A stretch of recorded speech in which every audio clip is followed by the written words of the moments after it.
It's Friday, June 21st, and welcome to Covering Our Bases. From Mets to Mariners, we break down baseball's biggest highlights and headlines with unique context from every MLB team's perspective. As we cover our bases, we aim to educate, entertain, and engage the average baseball fan who just doesn't have the time to follow the other 29 teams around the league. Expect the fun patterns, predictions, pageantry, and storylines of Major League Baseball to be present at all times. He's NL Dan Harrow. I'm AL Warren Sprague. And Dan, sir, Willie Mays passed away. I know the baseball world is just really heavy with that knowledge. At 93 years old, a legend has left the ballpark once and for all.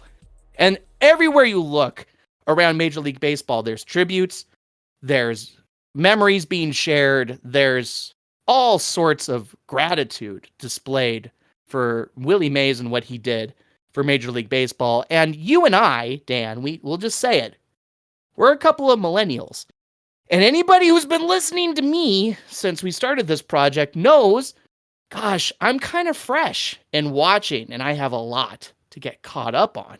I'm embarrassed to admit it, but I don't have a Willie Mays story in my back pocket. And Dan, I know you don't really either, from actually getting to watch what he can do. So today, Dan, I thought the best way for a couple of ignorant guys, I guess I should say, to pay tribute to Willie Mays is maybe to ask you, Dan, how does he compare? How does his legacy compare to some of today's great players, some of the recent history's great players, and if you got anything, maybe in the feels to say about Willie Mays, throw it in there for good measure. But go ahead, Dan. How does Willie Mays and his legacy compare to some of the greatest players of today and yesterday?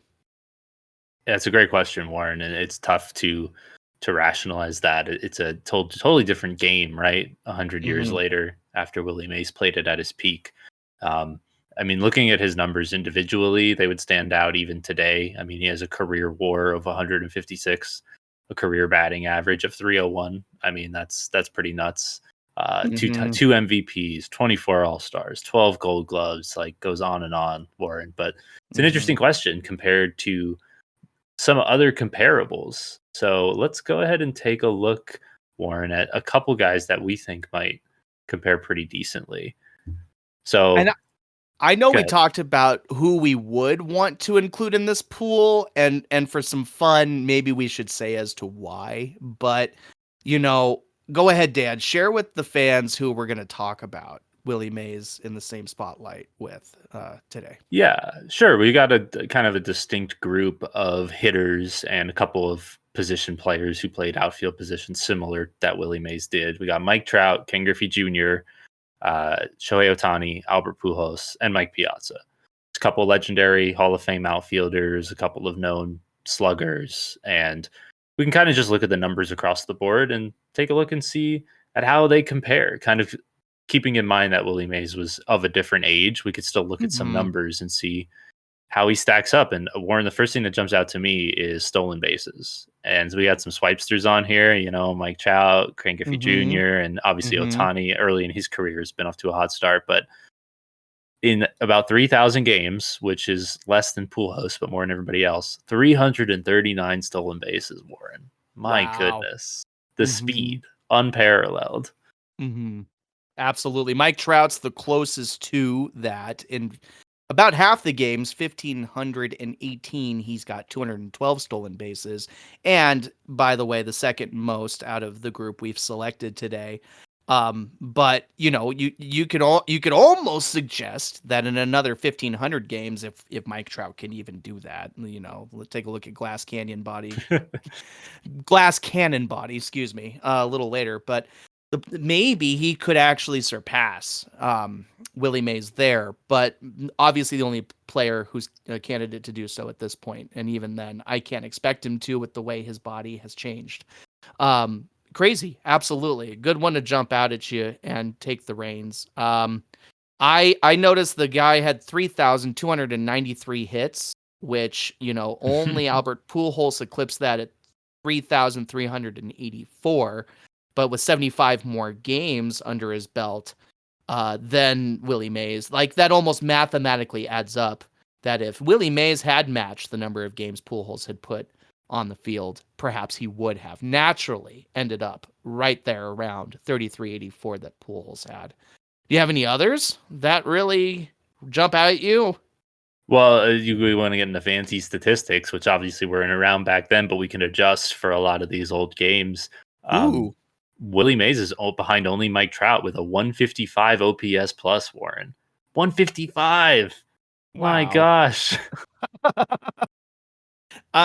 It's amazing to think that this was somebody who was the face of the game, the Michael Jordan of the game, before it was cool. You know what I mean? It's like a different generation's Babe Ruth, a different generation's Shohei Ohtani or Ken Griffey Jr., which is why guys like that do get to be shown here, even though, I mean, the 38.7 WAR that Shohei has accumulated in his first, 7 or 8 seasons in the league, it's still only a fifth of what Willie Mays has done. And when you think about how we're all talking about Ohtani as the next Babe Ruth, you'd have to say, well, you got a long way to go, kid, before you're even Willie Mays. And that's pretty cool to pay homage to.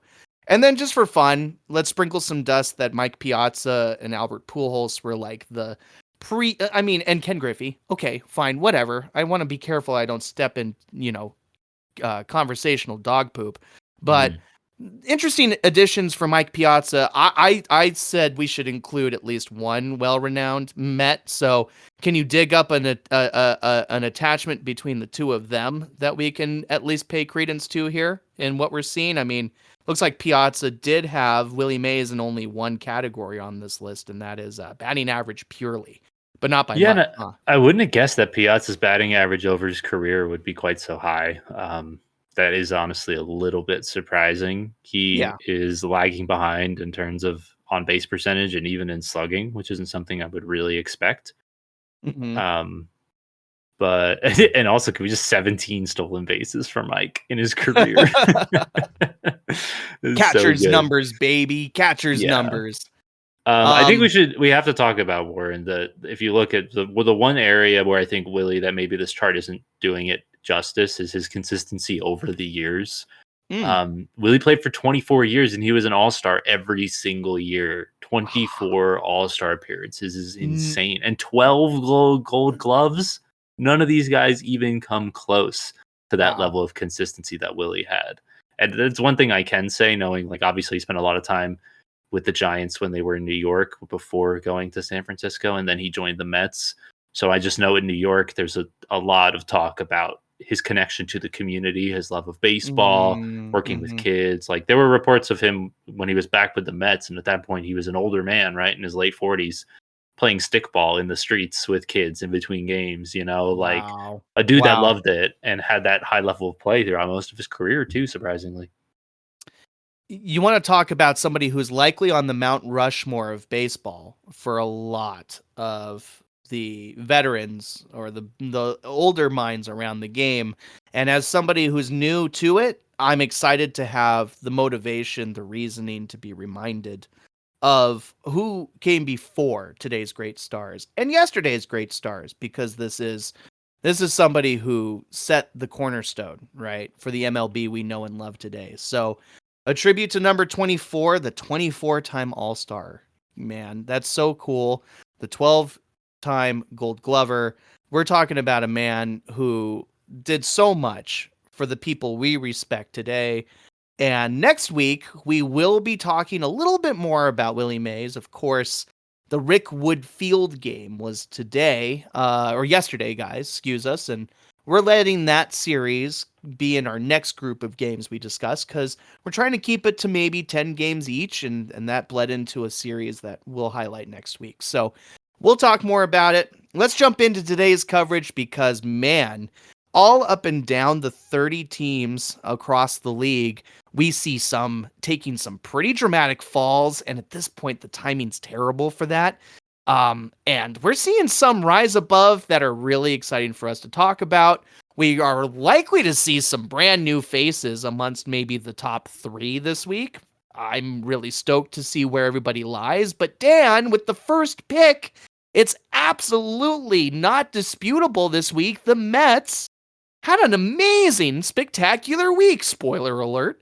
So we might as well let you, buddy, call the first shot and name the 30th worst team in the league, the poopiest, if you will, so we can break down, well, our sinkers and make our way through our anti-rankings like you all love we do. Let's do it. Are you ready, Thanks, Dan? man.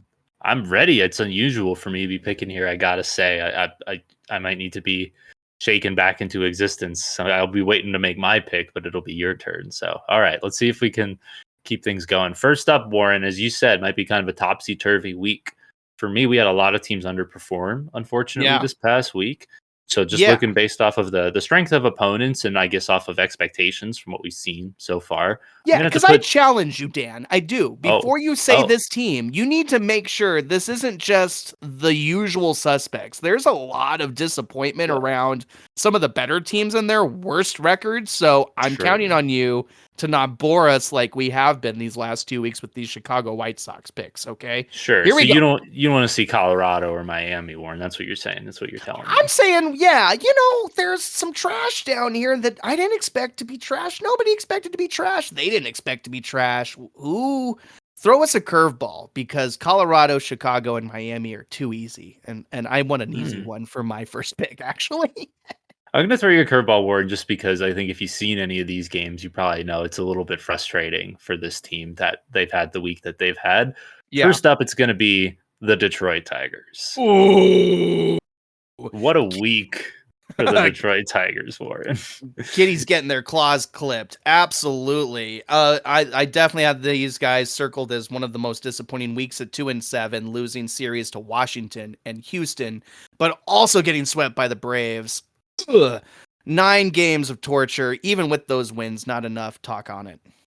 Yeah, so that's the problem, Warren. This team is chasing 500 and in a position in the division where, we're at a point in the season where it really matters, starting to matter, I should say, where you are at in the standings. And as we approach the trade deadline, teams like this, like the Tigers, are really kind of on the edge of buying and selling or maybe just standing pat, right? So these runs that we're seeing over this next month and as we close out June, kind of going to be indicative of what this team can do, right? We've seen the peaks from Detroit. We've seen the valleys, I think it's fair to say, right?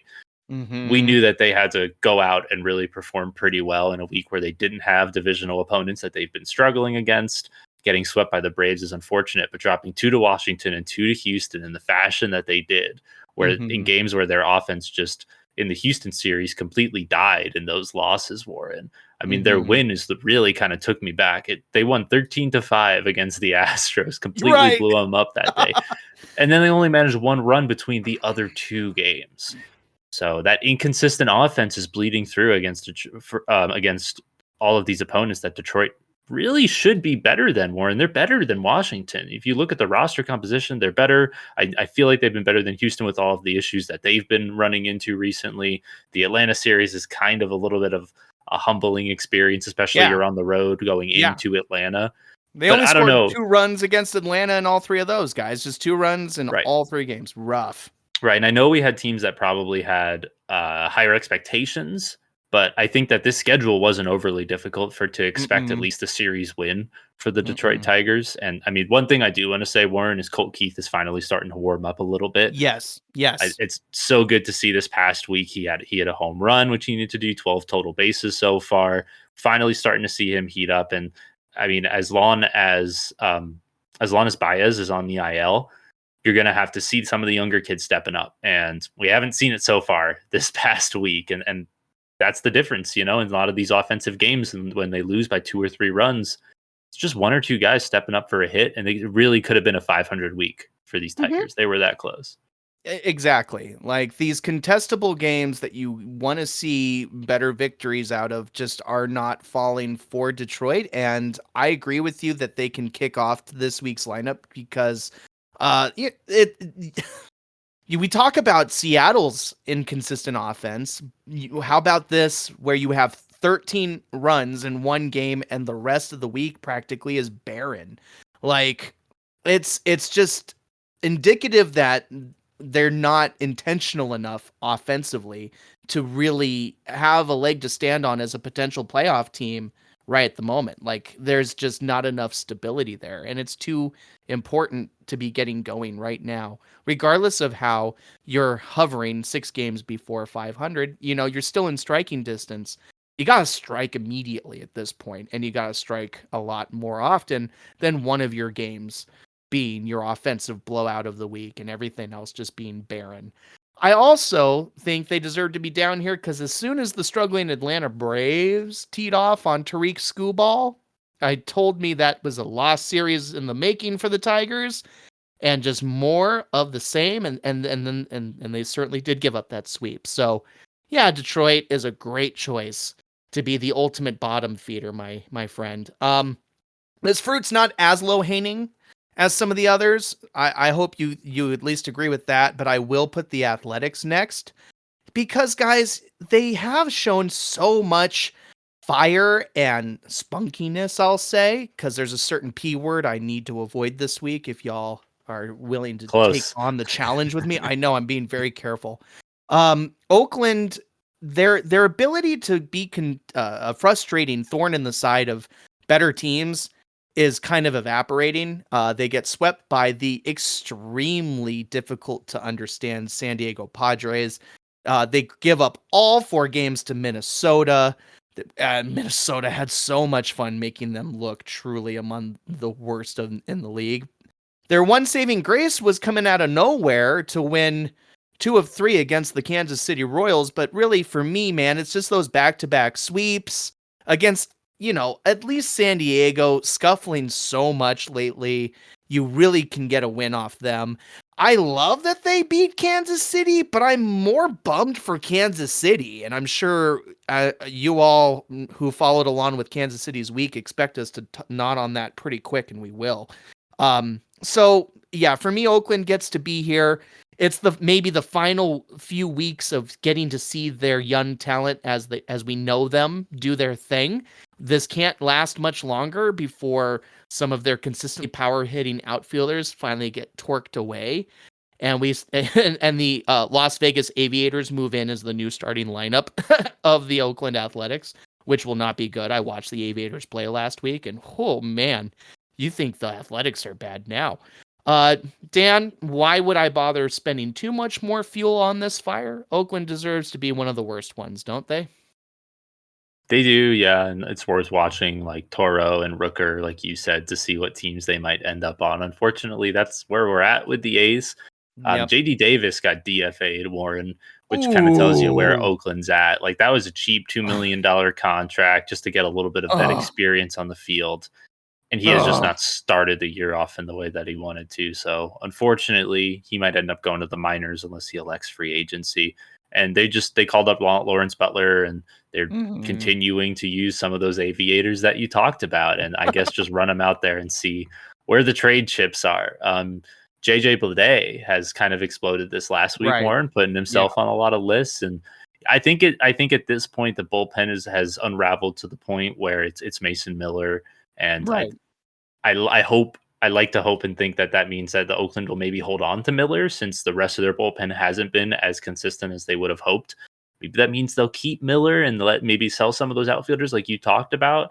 I feel like if Miller goes and any of the other offensive pieces, yeah, this team will be totally gutted. And that sucks considering the start that they had, how far they might end up falling. Like, we can look back now and say that was a peak, right? That was probably an abnormal hot streak they were on. They might not be able to replicate that, but they did do it, right, Warren? Like, it's sad to see that was a little bit of the potential, the flash in the pan we saw from the A's, but this next couple of weeks might be the last we see of that lineup. You got to believe that for certain teams that know they're not going to get all the way through the finish line, smelling like daisies, eventually the heat just kind of, you're out of the frying pan into the fire and it's too hot. I'm done. I don't really care about working as hard as I can and being as, interesting a team in the result column as we can. Like, what's the point? We're all going to get sold. We're not going to be a team much longer. Maybe that's just settling in. And let's just give the Athletics a hug because we've been waiting for it to get this ugly, I think. Carry us into the 28th pick, I think, is the right texture for the next moment. For sure, yeah, we'll keep it moving along. So again, a lot of teams down here that had pretty tough weeks, but I feel like this team, they had a sweep, or I should say they were the victims of a sweep, Warren. That's something Whoa. that a lot of these other teams did not have. So unfortunately, it's gonna have to be the Toronto Blue Jays. Whoa! Okay. Absolutely. And I'm so excited to talk about them because they can't. Dan, I said it every week. We knew this team needed to be hotter than this a long time ago. Is this the week where, like Arizona, you might call Toronto done, underlined, italicized, Mm. done? Is this it? I've been wanting to ask you all week. Oh man, it's hard to say because I don't know what they're going to do at the deadline, Warren. Like, I don't know if they're going to sell a bunch of pieces or if they're even crazy enough to buy. Because I hear unlike the Bichette's off the table. I hear Bichette is not going anywhere, is the rumor. And yeah, whatever. Okay. I mean, between the two, I suppose I might want to keep Bichette. I would personally rather have Guerrero Jr., but whatever. Okay. Make him your untouchable. Keep going, and Dan. Sorry. and Bo Bichette is hurt now. He's got a strained calf, and that like he might be able Well, to yeah. come back before the deadline. But any team Yeah. that's buying that alone might be like, or we don't want to take a chance on that, right? So that kind of makes Sure. that decision a little bit easier for him. I don't know, Strained Warren. calf, meat schmaft. I don't know. It's still Bo Bichette. Go ahead. You're right. And unlike teams we've talked about already, where I feel like we've seen their best and their worst, I don't know if we have for Toronto, Warren. It's really tough to say. They had a 3-game series against Milwaukee. They won 1 out of the 3, a 3 to Right. nothing win, a shutout. So there you go in Milwaukee. They took 2 out of 3 against Cleveland, but then they got swept at the hands of the Red Sox. And hey, credit to the Red Sox. They had a really good week. They had a couple guys get healthy and Yep. hot streaks from the guys that we expected, but Yep. Toronto's offense didn't shrivel up and disappear. I guess it's fair to say in a lot of these series, but getting swept by Boston, another divisional opponent, is just burying them their head in the sand even more.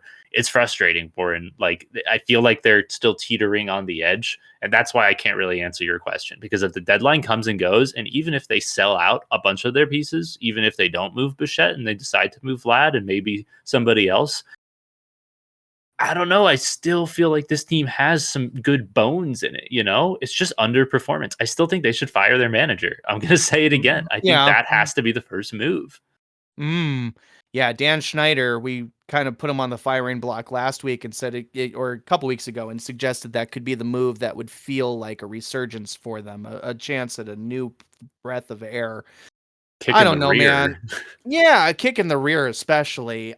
I respect why we keep expecting Toronto to hit that next gear. Like, I totally get it. The results aren't doing it. They are the most caught stealing team in the entire league.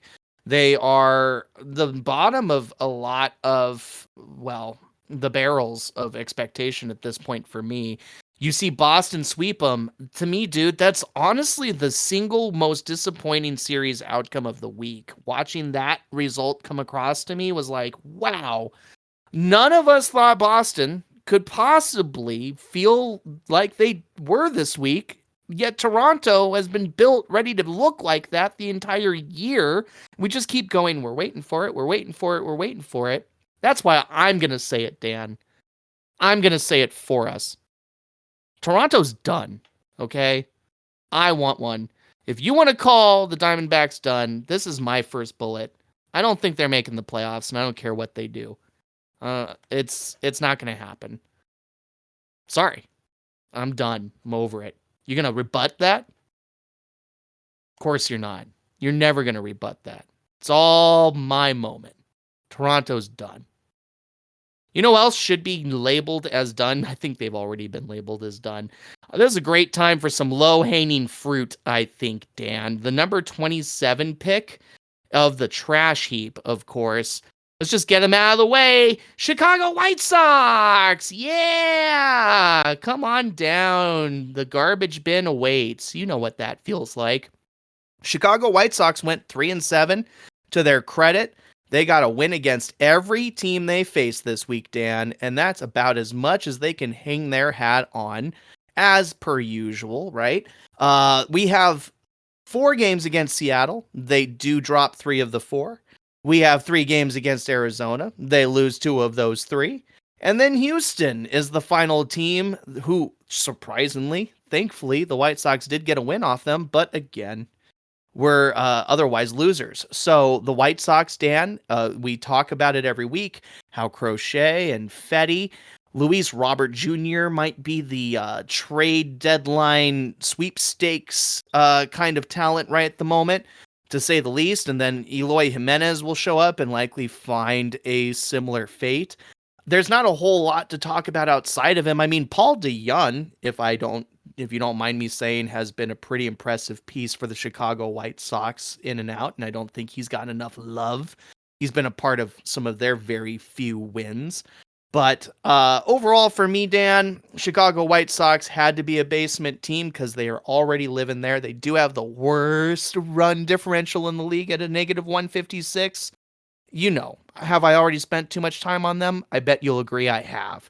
The White Sox are the next team to hit the countdown. Your feelings and thoughts?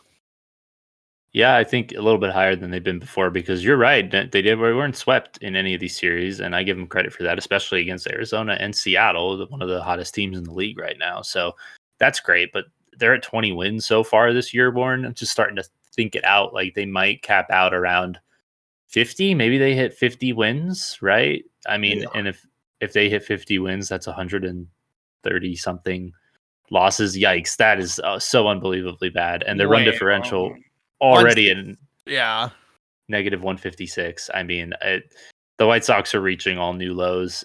We talked about them possibly needing a manager change. I don't think they'll fire their manager. Their history with their ownership has not shown that they will. So, Tommy Pham came back from injury this past week, and he was a little bit underperforming since he returned, and that's didn't really attribute to any of these wins. So hopefully he can work his way back to being what he was before, and may end up on another team pretty soon. I would love to see Tommy Pham swinging it for another playoff run somewhere in the league. Yeah, and there's plenty of teams, as we talked about a few weeks ago, that would be super excited to have him. So it's only a matter of time. Nobody should really be playing with any heart in Chicago. So when you see flashes of it, it's like, oh man, way to overachieve expectations. We talked about the fire sale is on the way. Some of these big names will be on the move. Gavin Sheets, I don't know. He seems like he's played his whole career in the White Sox uniform. I'd like to see him out of it. DeYoung too. Maybe even Andrew Vaughn. Names that, are contributing as consistently as they can for a team that otherwise can't contribute for themselves. So, that's all we can probably do on them. You got anything else, or shall we move on to your next pick? We could move on, dude, and I think you might be a little bit surprised by this next one. Maybe you won't be. I don't know. Maybe you're I'm so excited. Surprised they're not lower. But, oh, man, it kind of hurts me a little bit, Warren. But unfortunately, going to have to put the Kansas City Royals down here, way down here. Yeah, I'm with you. I'm totally new. You were probably pretty pained to watch them perform the way they did. These Royals, your favorite pick to win the Central, my favorite team to watch. Like, I talked them up last week too and said, hey, check them out against New York at home. What happened, Dan, against New York at home? I'll let you take it away. Your pick after all. Yeah, man. So they had a 4-game series against the Yankees, and they dropped the first 3 of those 4. They managed 1 win to avoid the sweep, and that's pretty consistent for the rest of their series. 3-game set against the Dodgers. They lost 2 out of the 3. 3-game set against Oakland. In Oakland, they lost 2 out of those 3 too, Warren. And flashes of that Kansas City dominance in those wins over the Yankees and the Dodgers, but just not what we've come to expect. And, still built out a pretty strong lead over 500, but the divisional battle is no less tight than it has been recently. Minnesota. That's right. I mean, I got to say, despite this past week, we saw Bobby Witt Jr. come back down to earth just a little bit, but the rotation is still a strong point of this team. And I want to point out the fact that having seen Seth Lugo in a Mets uniform for many years, it's really impressive to see him 16 starts he's had now, Warren, at a 4.18 ERA. I know it's not exactly mind blowing, but just a level of consistency that I hadn't seen from him before. And I feel like that's a huge credit to the Royals organization for the effects they're getting out of all of these pitchers, Warren. I mean, not just Lugo, but Reagans and Singer, who's entering his third full year now and starting to see a nice kick up from him, continuing to see a good level of growth. I feel like despite having a down week, it's not too much pressure on the Royals. I don't think that they're too worried about it. I feel like they're moving in the right direction. The injuries, luckily, haven't been too damning to them. Waka was the biggest name, and hopefully he won't be down for too long. So bad week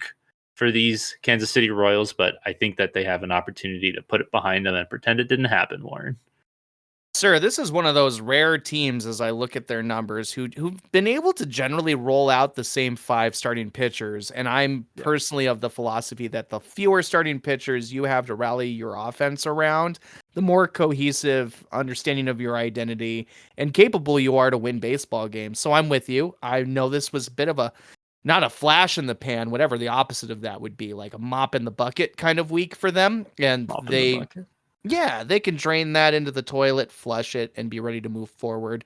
We haven't slated what these teams get ready to prepare for next week, so we'll do it for Kansas City because we have to expect them to bounce back. First, the Texas Rangers will host them, and the Texas Rangers, as you're going to learn pretty quickly here, are not a threat.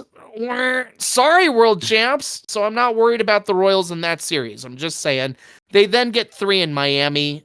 You can copy and paste what I just said for Texas there.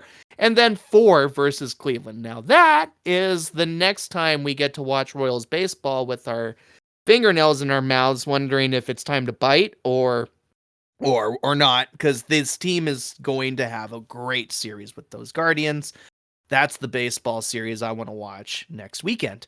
But yeah, you're right. Flash in the mop in the bucket week. That wasn't great. 3-7. Sure, they're still 55 runs above their opponents in run differential. And Reagans, you're right, has been one of the revelations. I bet the Rangers wish they hadn't traded him now. And the same can go for Lugo from the Padres, right? And please let me know if I mess that up. But yeah, Lugo and Waka, dude, from the Padres. And boy, Padres really wish they had those pieces. 100%. So Kansas City's still showing themselves an intelligent team, a capable team. They get wins off all 3 opponents. A friendly reminder that does matter. Getting a win off the Yanks and the Dodgers. The Athletics, not so much. Who cares? But they'll be fine. They'll be fine. I'm not worried about it at all. But certainly an interesting opportunity to point out their woefulness. I might as well go back to the dirt I was kicking seconds ago, Dan, and get the world champion Rangers back in the spotlight because, man, they really are bad. They really are. They are. Sorry, champs. I watched you guys and expected so much from my series with the champs because they simply need to start playing better. We're not supposed to have the lead we have in the division. Not only do the pundits feel that way, but I sincerely do. So come and get us, and they didn't.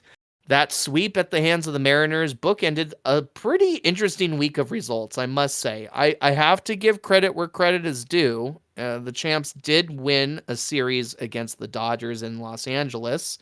Yeah, strange series that. Yeah, super strange series there. You'd think I could grab a spoon and dig into the why there. But Mookie-less Dodgers, right, Warren? Oh, there it is. I didn't have to grab a spoon for too much, buddy. That's why we're struggling in Los Angeles land, of course. Yeah. So a little bit of an anomaly in an asterisk series. And then, hey, your Mets contributed more fire into their burning. And I almost texted you twice as each time they defeated those Rangers and said, thank you, Dan. But the point is like, I shouldn't have to thank you. Texas is doing it to themselves. They're not playing well. They're 34-40. They're 6 games behind 500. And that means there's like 18 games to chase Seattle down at this point. Not a good place for them to be, and not a good week either. They'll rebound potentially against Kansas City, but I doubt it. Then they get Milwaukee and Baltimore, 2 more teams ready to remind them that they're not very good right now.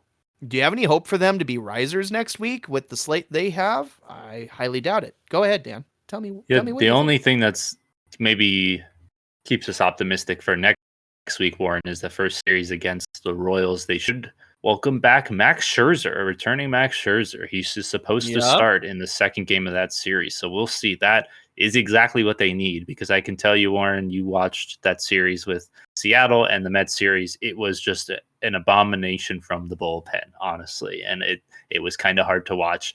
I saw John Gray get the absolute snot beat out of him by the Mets.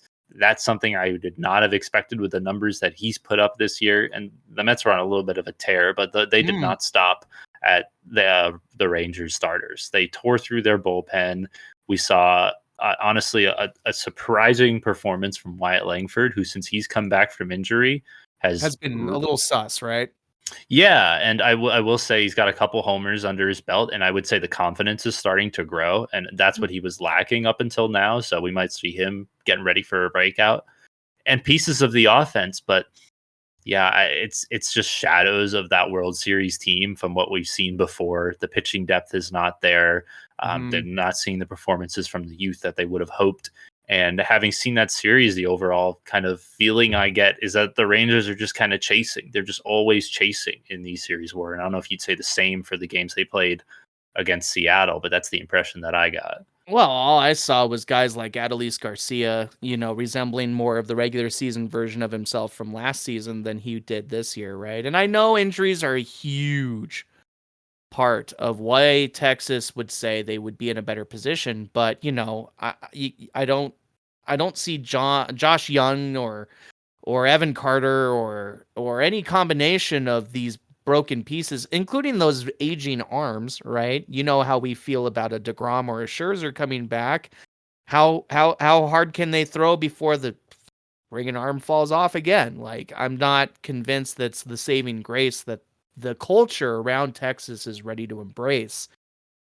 I was listening to the Locked On guys, and I don't mean to steal some of their ideas, Locked On Mariners, that is, but they feel as if a big reason why this Rangers team is struggling is because they bought their own supply a little too hard in between these two seasons, and they decided that they were ready to run it back, essentially. But they were good enough.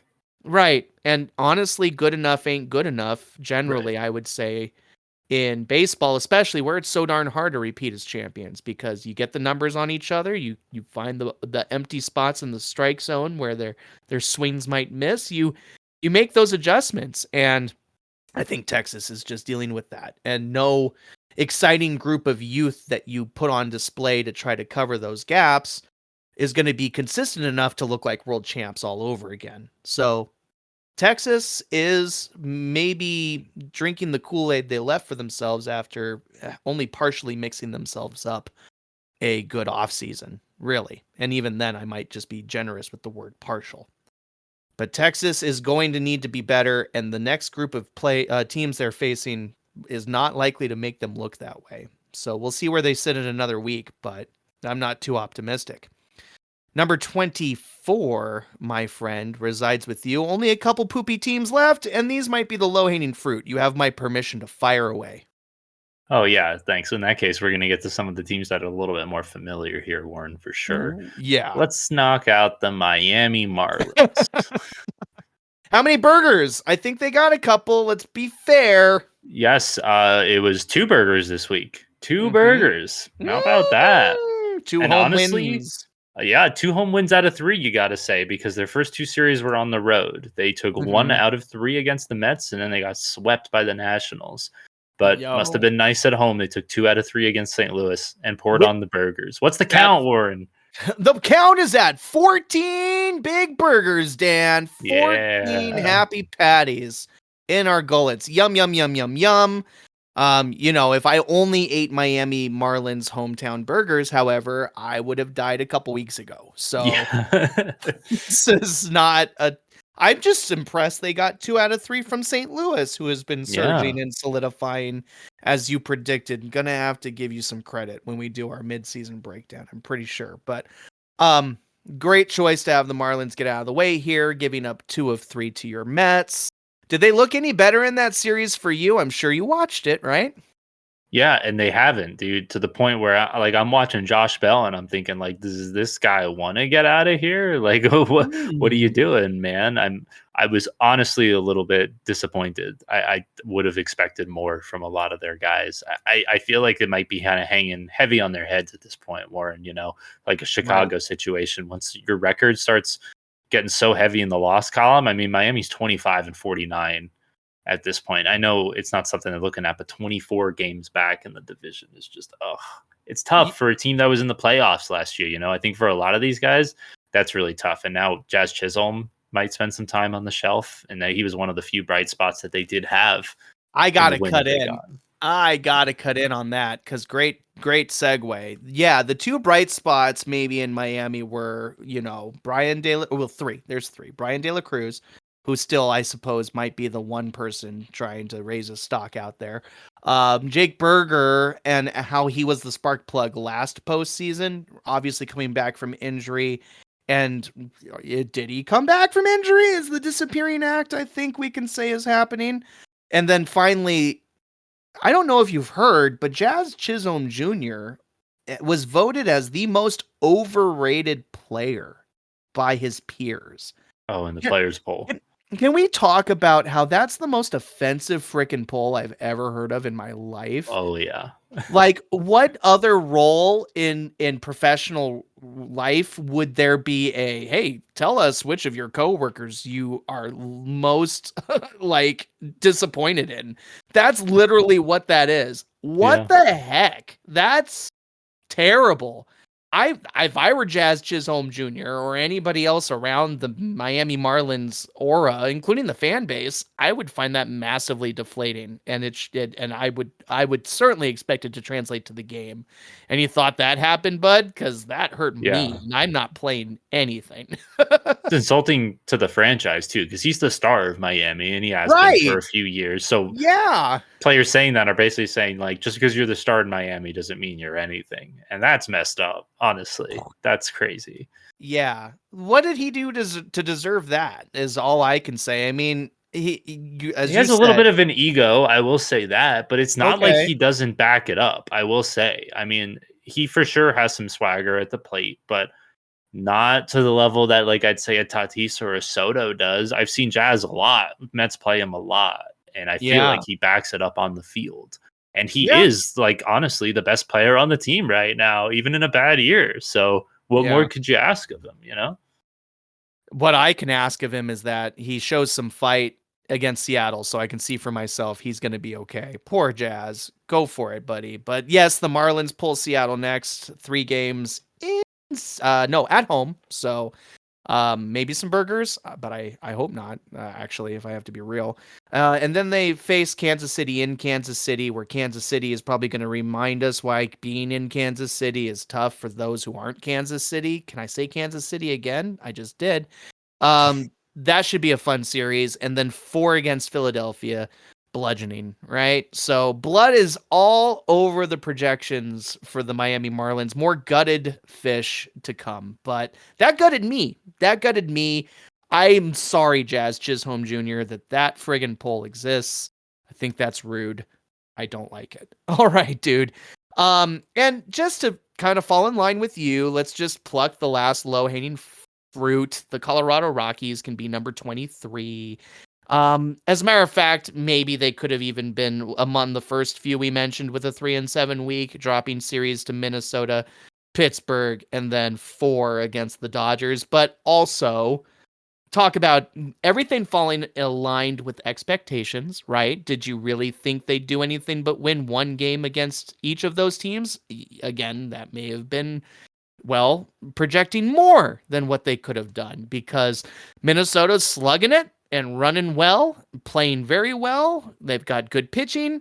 Pittsburgh's got great pitching, or improved pitching, I should say. Maybe not the lineup that should run all over you, but they did, of course.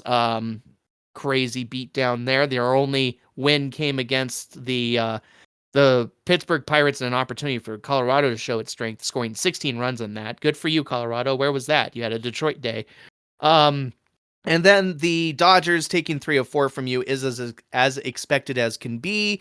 Good on you getting one. Colorado's Colorado. And Dan, I'm just going to say it. I want Ryan McMahon as a Seattle player. Interesting. I like Ryan McMahon's consistent contact. He's not necessarily a slugger, but Seattle doesn't need sluggers. They need consistent contact. Ryan McMahon's been latched to the team a tad as the deadline gets closer, and I think we could do much worse. And that's about as much love as I can speak on for Colorado. Do you have more you can give credence to? I don't know if I have a lot of love to give them. I think it's worth pointing out that Charlie Blackmon and Nolan Jones have missed the last couple games nursing Yeah. injuries. And honestly, Warren, I think something we haven't spoken about that we should take a second to address is Chris Bryant. Another injury that's probably going to have him out for multiple weeks, possibly months. I have seen a lot of the internal fans of Colorado really disappointed with the way this contract has turned out.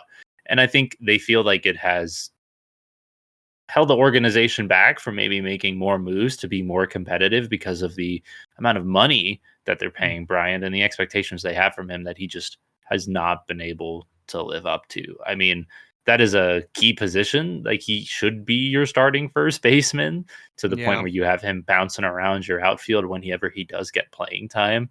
It's one of those bad contracts that we were getting ready to throw on St. Louis when they got Arenado, right? When he wasn't living up to his deal. And you could argue he's still not.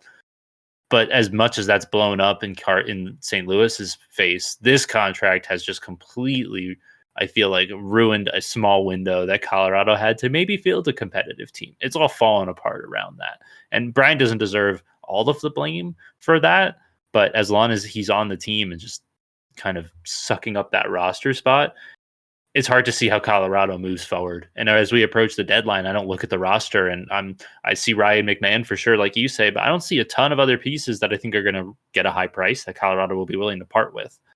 And Yeah. it's pretty sad. We talk about Oakland getting gutted and getting worse, but Colorado might be just the same team and still bad after the deadline. And that's what we talk about when we talk about a front office that struggles to understand how to field a winner and buy a winner and fund a winner and decide to win. And it's too bad, as we have said in the past, because the Colorado fan base has a beautiful ballpark that they're very loyal to, and that it's fun to watch teams move up and down the standings as teams work hard to be better than one another. And Colorado doesn't seem like a team that works hard to set themselves up for success. And I agree with you that it probably doesn't all have to do with Chris Bryant, but it does have to. It's a big chunk of it. And it would be really interesting someday to learn a little bit more about how he feels about this scenario and how much of an albatross he's being, depicted as and behaving like. I read an article at the beginning of the season where he talked on it a tad, but now as it continues to spiral downward, at what point, I mean, I'm sure he feels terrible. I don't know. Like, why wouldn't you? You're not great at your job. You can't be coming to work every day. You're panned by the people you're there to impress, and your team is going nowhere. And the front office just behaves like a group that spins in their chair to see who throws up first. That's all I see. Yeah. That's all I feel. So we talk about sad stories in sports.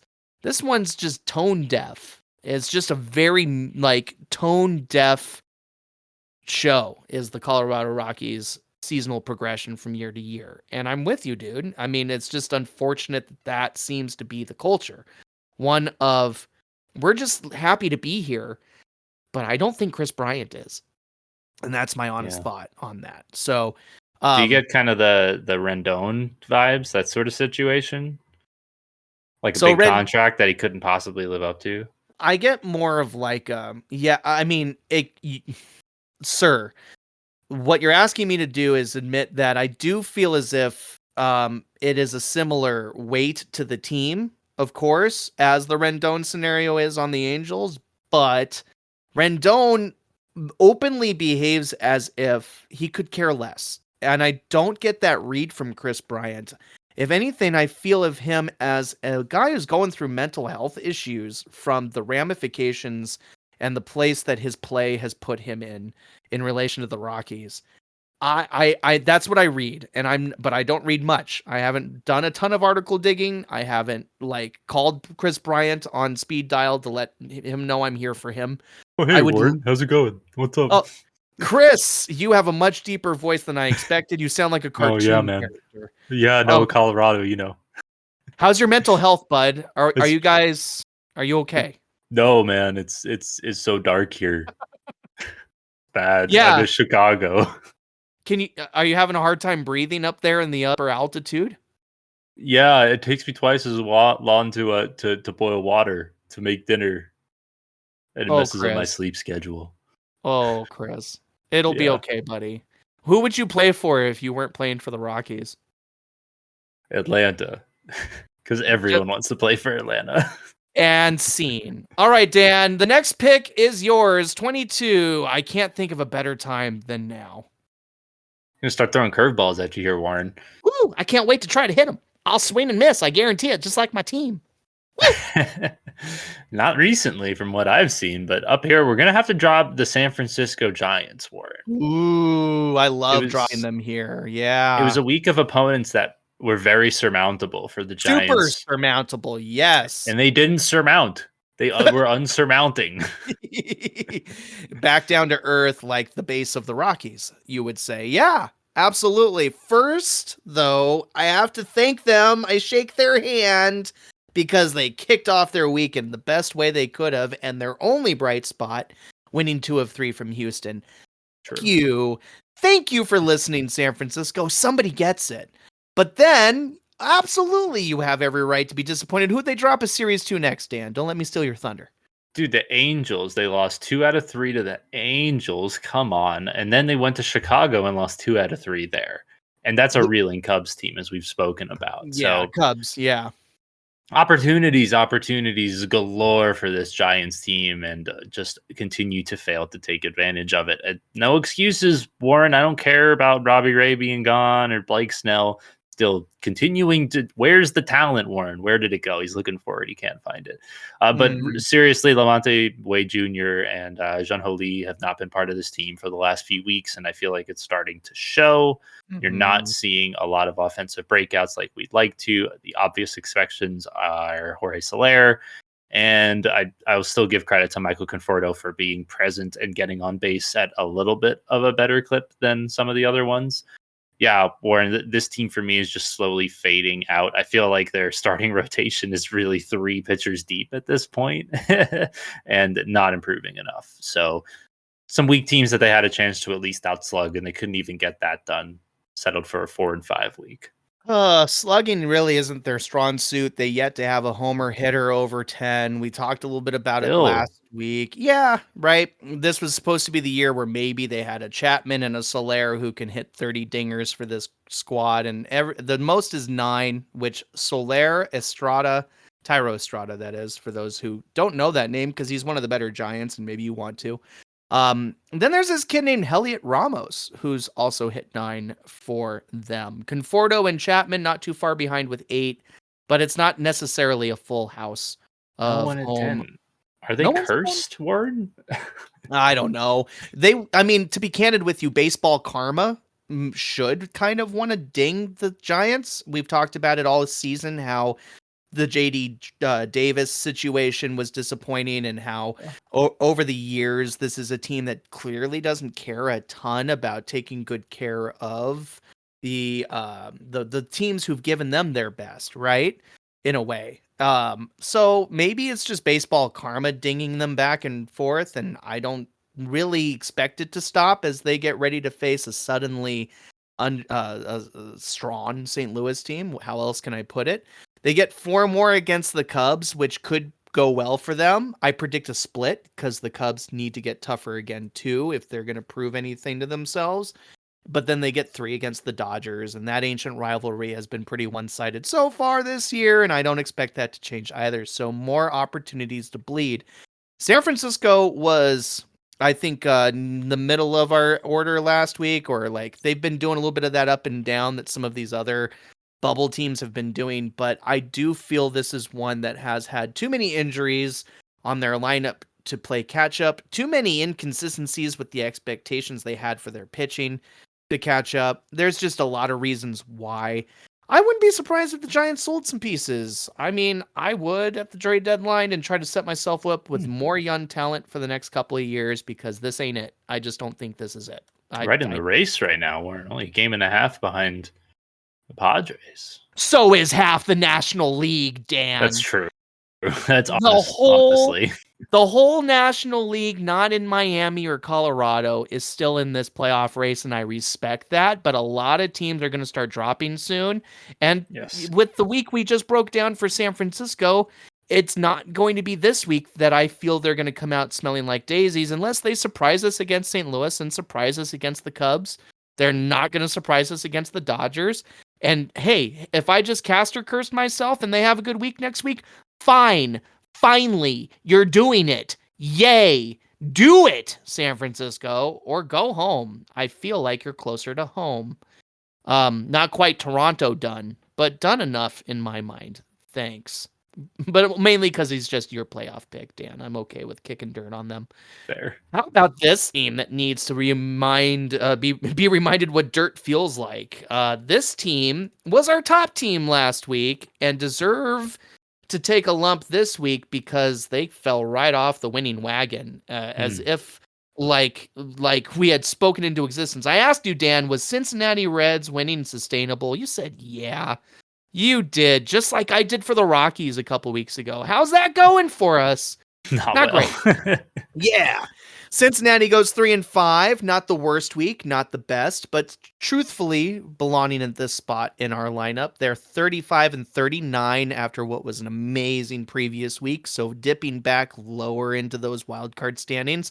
They didn't win a series this week. The best they did was split 2 opportunities against Cleveland before dropping 2 of 3 to Milwaukee and 2 of 3 to Pittsburgh.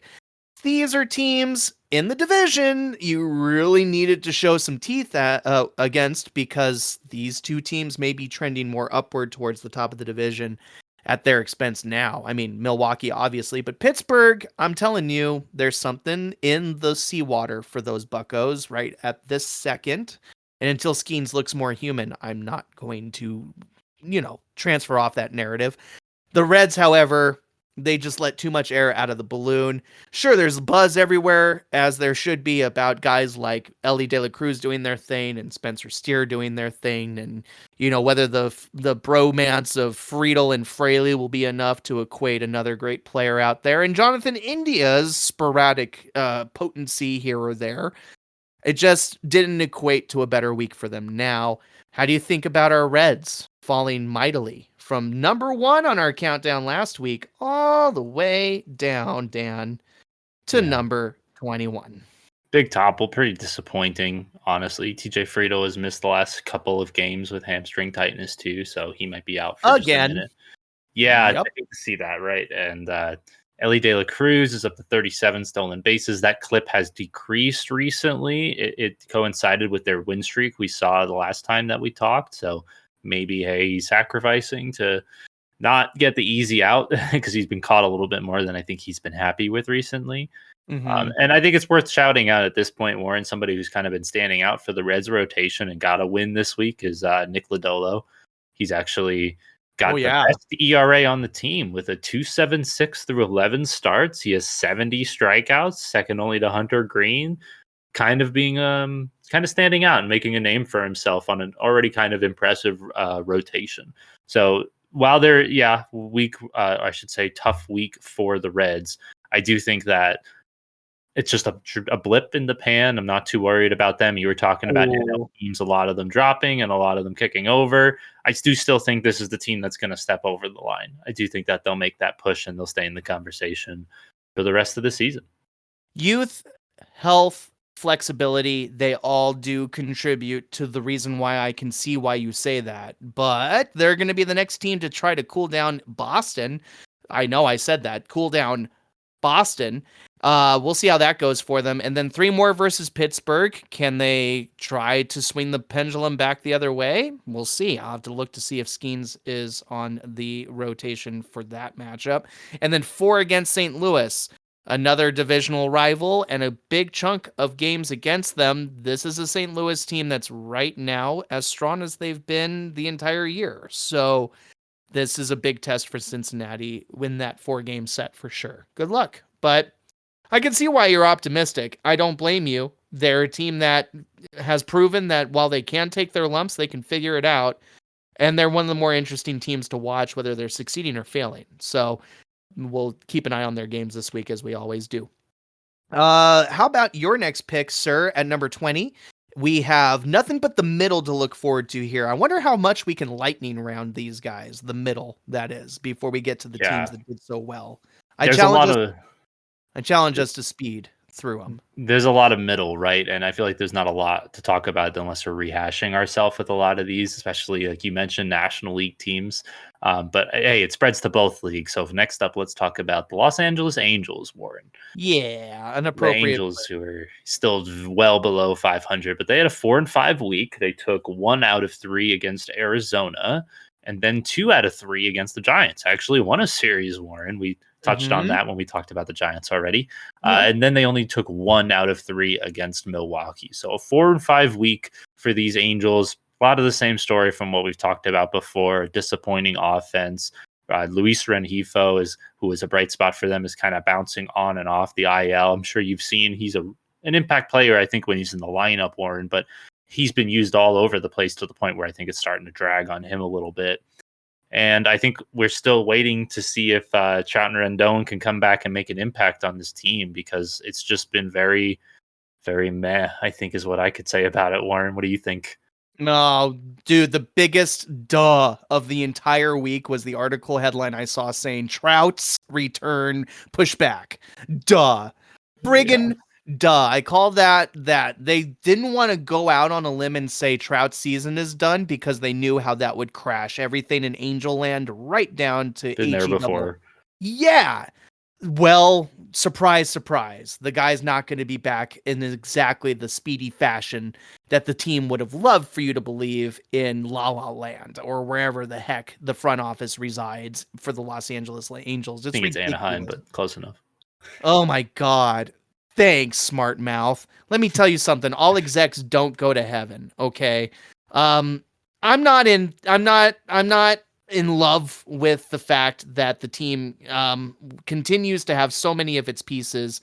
I think it could be time to start selling soon. I love Luis Rengifo for my team too, because the guy is the king of clutch hitting. He has very little in power, dude, but if you look at his Savant page, the guy makes contact in on those pitches that you have to hit, or you're gonna strike out, right? Like right on the edge, right on the corner. He does something with them to get base hits, and he's a really good hitter for this Angels team. So I'm a big Rengifo fan. I'd love if Zach Neto was available. I don't know about you, but if you've caught any Zach Neto highlights, he's such a strong part of this lineup. However, I think they get his control. They have his control for years, so not in a hurry to drop him, nor should they with Ohapi or Shanuel or Moniak. These are guys who are pieces of your future. Dude, just give me Kevin Pillar. Shut up. I know. Kevin Pillar's had a career resurgence, and somebody will probably benefit from picking him up at some point as a veteran who's just here to hang out and do his best to earn a career, spotlight. He's got it. So he's got the best slugging on the team. Yeah, exactly. Taylor Ward, you would think would be that guy, but he's not. He's still somebody a lot of teams should want to pick up right now. He is leading the team in total bases, which is one of my favorite stats to explain how complete they are offensively. And then one more young gun out there that I'm happy to see still getting his numbers despite the team being woeful is Joe Adell.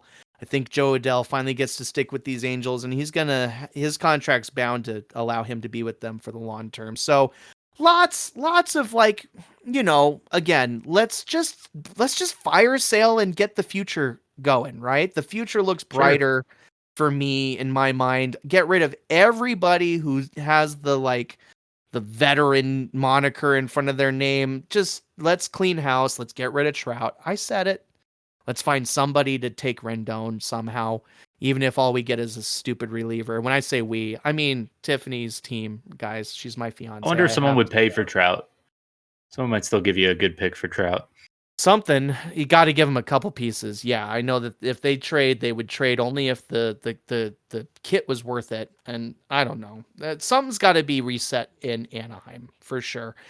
And they sit at 20. Not much of a speed run there. Let's see if we speed through this next team. Here we go. The next team that I am going to shoot at has got to be the Tampa Bay Rays because I'm still trying to figure out who they are at this stage of the season, guys. I'm tired of question marks. You guys are so strange. The Tampa Bay Rays, are doing just enough to stay in the conversation. They're like sleepy little sneakers back there in the back of the American League pool of potential contenders going, do we suck? I don't know. You figure it out. I don't know what accent that was. It was like half baked, but so is the Tampa Bay Rays. Ugh. 5-4, 5-4 to now go 36-39 on the season. They have a negative 71 run differential.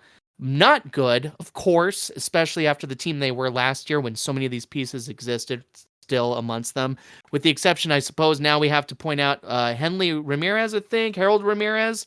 He was the guy who was released by the Rays this week. I guess not an impact player enough this year to have done enough to continue to look mediocre with them. To break down their series results, guys, they did win 2 of 3 against Chicago. An indictment on Chicago is my thought. They did lose a series to the Braves, an indictment against themselves, because you should beat the Braves with the way they've been reeling. Instead, they kind of were the team that gave back the Braves momentum. We'll talk on them later.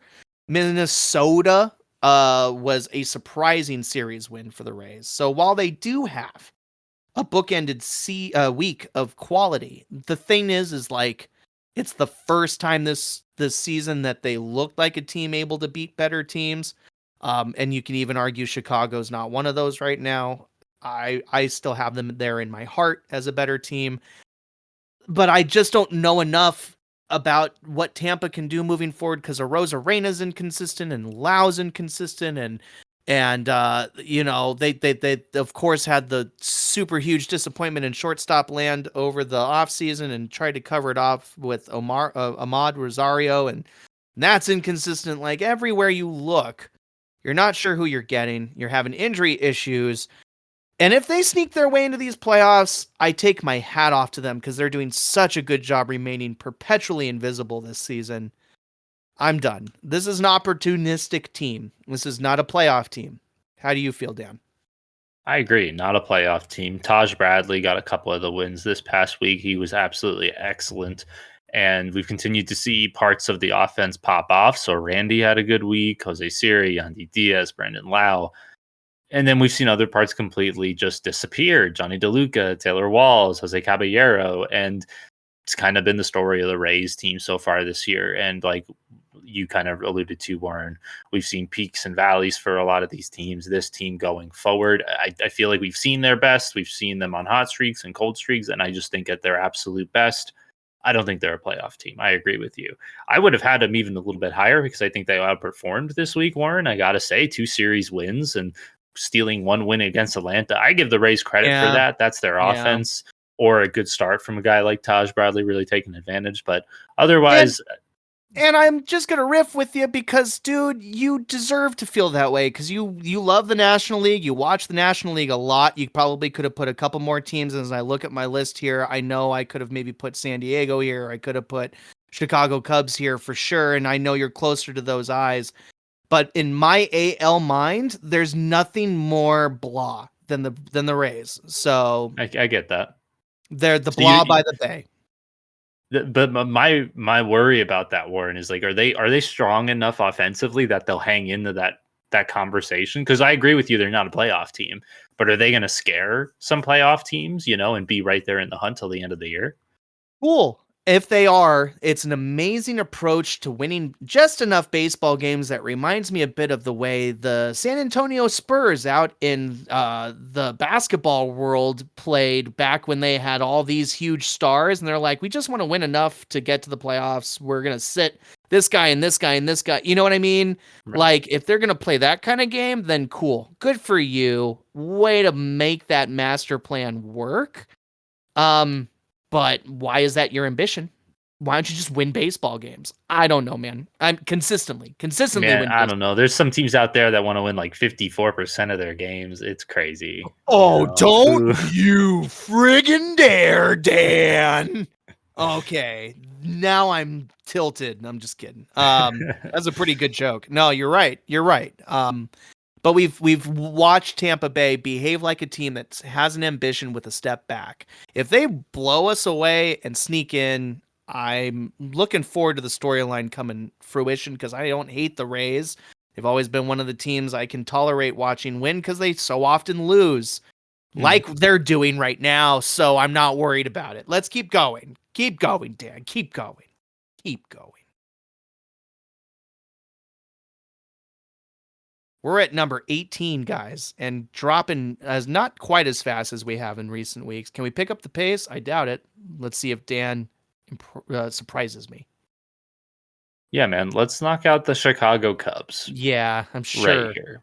I don't Yeah. have a lot to say about the Chicago Cubs, Warren, because I don't want to blame it on. I don't want to blame anything on injuries. Mike Tachman has dealing with a strained groin. He's missed the last couple of games, but that's really been no excuse for a pitching staff that has seen Imanaga.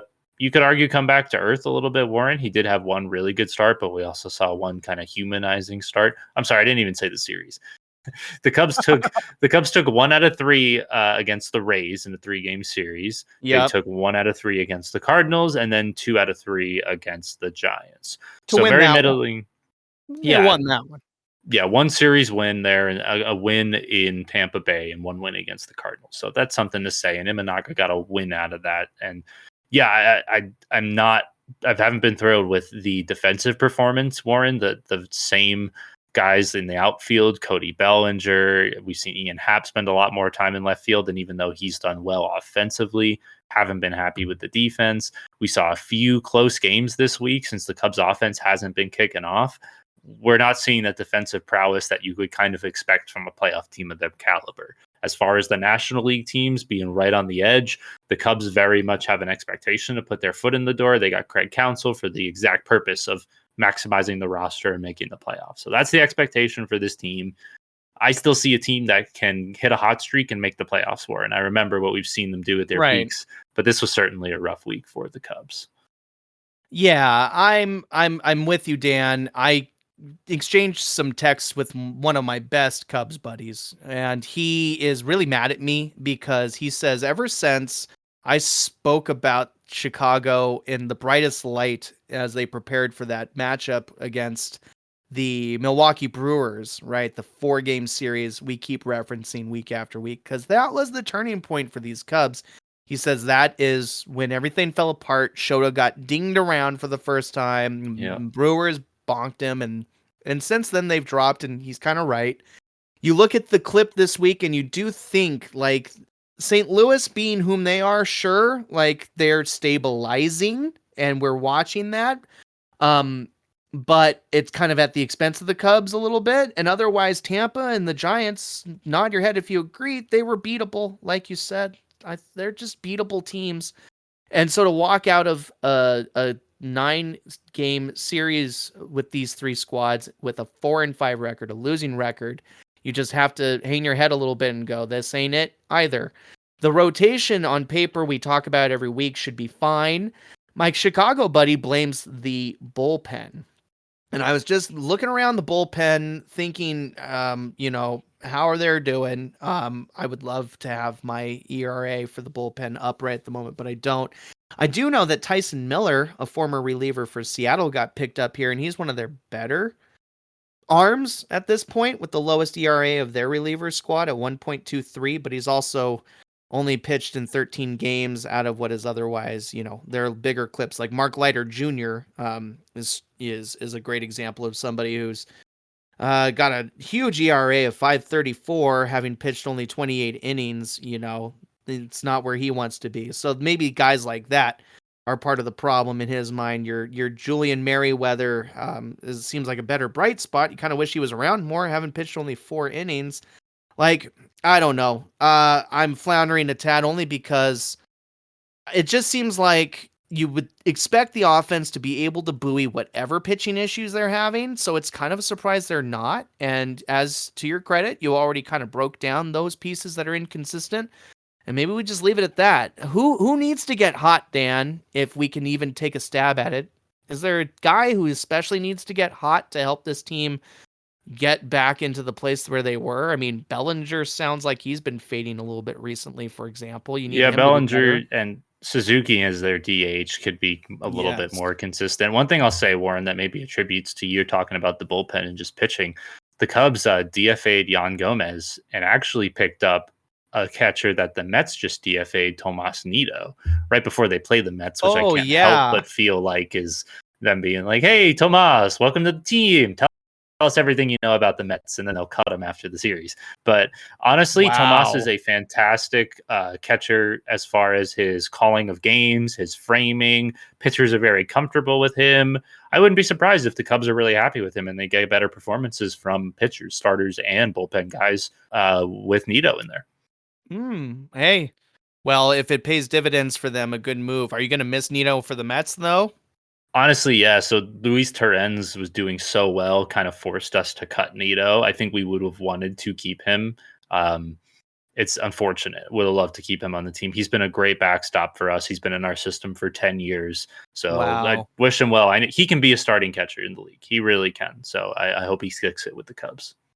Well, they could really use him. And Jan Gomes, yes, was a huge disappointment. It's so interesting, and we may talk about this as the trade deadline gets closer. I want to ask you, Dan, why teams DFA guys who have names and who have numbers instead of trying to trade them? I really do have that question because a couple of names hit the DFA market this week that made me go, huh. And part of that did start with Jose Abreu. So it's a couple weeks Mhm. brewing now. Expect me to want to talk about that as we Yeah. get closer to the deadline. Because guys, I still have so much to learn. I love you all for listening. I do have so much to learn. Next at number 17, got to go with the Padres, the other team that I name dropped earlier that I thought I could have put before Tampa. And now I'll just make sure it gets, the homage gets paid. This is a 4-5 team this week, and another one that just lost some pretty disappointing series. And it seems appropriate to highlight them at this stage. They're only 38-40, one of the closer teams to the wild card in the National League, but they just don't play like it. And the only bright spot they had was a sweep of the Oakland Athletics, which y'all should sweep. Moving on. And then the Mets swept them. I'd love to hear what you think about their performance in those games because Mets whomped them, especially in that last game, 11-6. And the Phillies were their final competition, and good for them for getting a win in the finale. The first two games were pretty much Philtown all the way, despite the fact, oh no, they were in Philadelphia. Excuse me, guys. So, San Diego's quite pedestrian or mediocre or middle of the road. And when you have the offensive moves they've made, and when you talk about all the pitchers that are in their aura for the trade deadline, you've talked about with me how they're a major contender in theory for Garrett Crochet. I mean, speak on that and speak on, again, that performance against the Mets is a pretty mid team, right? Yeah, and it was kind of it fell apart for on all sides of the ball for the Padres, unfortunately, in that series against the Mets, and all the good luck they used in that series against Oakland, Warren, because I saw Dylan Cease pitch one of the worst games I've ever seen him pitch in that series. Oh, Yeah, surprising. I saw Randy Vasquez really struggle. One of their guys out of the bullpen, Jeremiah Estrada, he gave up several runs, a couple homers. Like, saw the bullpen be super leaky. We already knew that was an issue, especially as they've had to patchwork their starting rotation with the bullpen.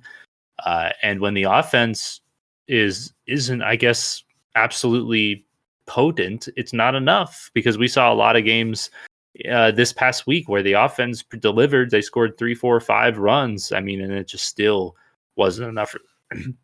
Excuse me, for yep. them to get the win. So yeah, San Diego, it's they've already made the financial investments. They've made trades for one of the premier starting pitchers and first baseman or second baseman, I should say, in the entire league.